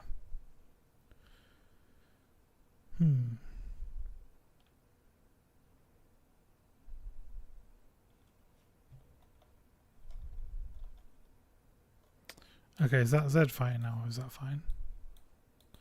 Start game. Okay, the floor's not Z fighting anymore, but the wall is a bit. So I'd have to make the walls a bit bigger. But why did I get an error? It was when I moved the lift, but the lift shouldn't matter too much where the lift is. I don't know. That's odd. If it happens again, I can figure that out. Let's just fix those doors. So we want to go to our walls with the doors. Procedural rooms. Wall with lift opening. These ones. Swoop. And we're going to move them across by, is it 3.25 upwards? So if we move them back by, so if I make it 0.1 bigger, then I need to move it back by that much. So 3.2, 3.6. This one will be 3.6 minus 3.2. Save. I think I should have got rid of all the Z fighting then. Potentially.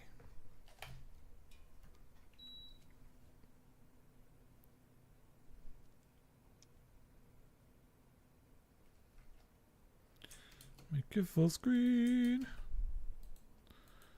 Play. Nice. I still see a little bit. I think. Or maybe not. I think we're okay. You've lost. You died.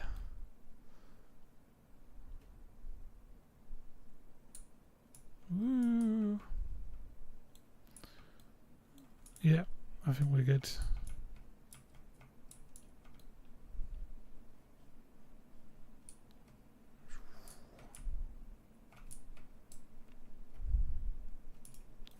Let's also just add in a floor background underneath everything. So like this plane here.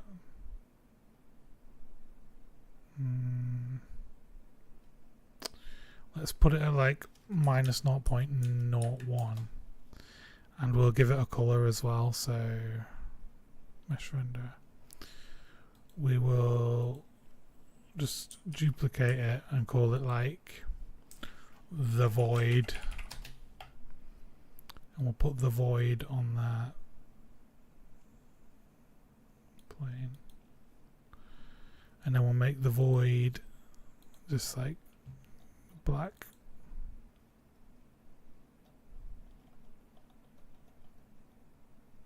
Okay, play.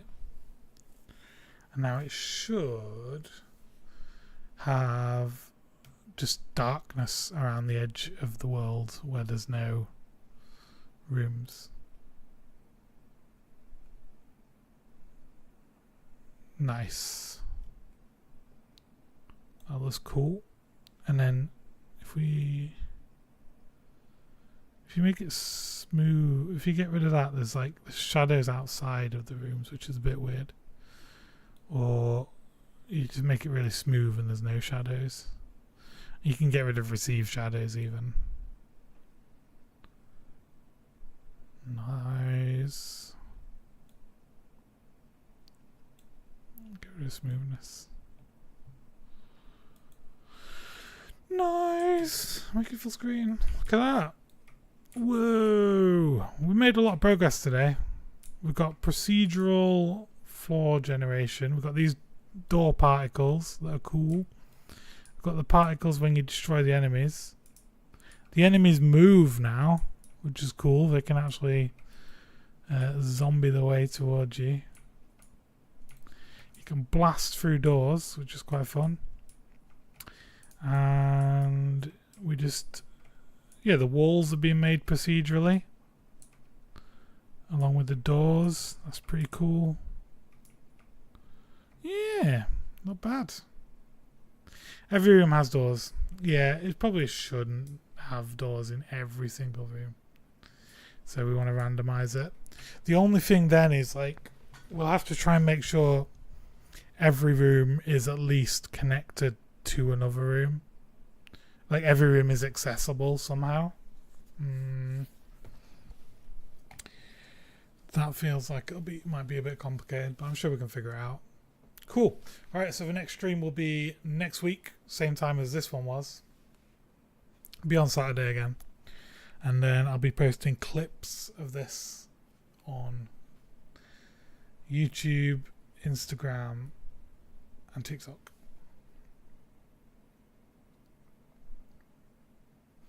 Yeah, everyone has to have at least one door that connects to a usable room area. And then we'll be okay. Yeah, I like this. I think this was... I thought this would take like a whole stream, and we jumped into it with like 1 hour. We have gone over the stream by an hour as well. So,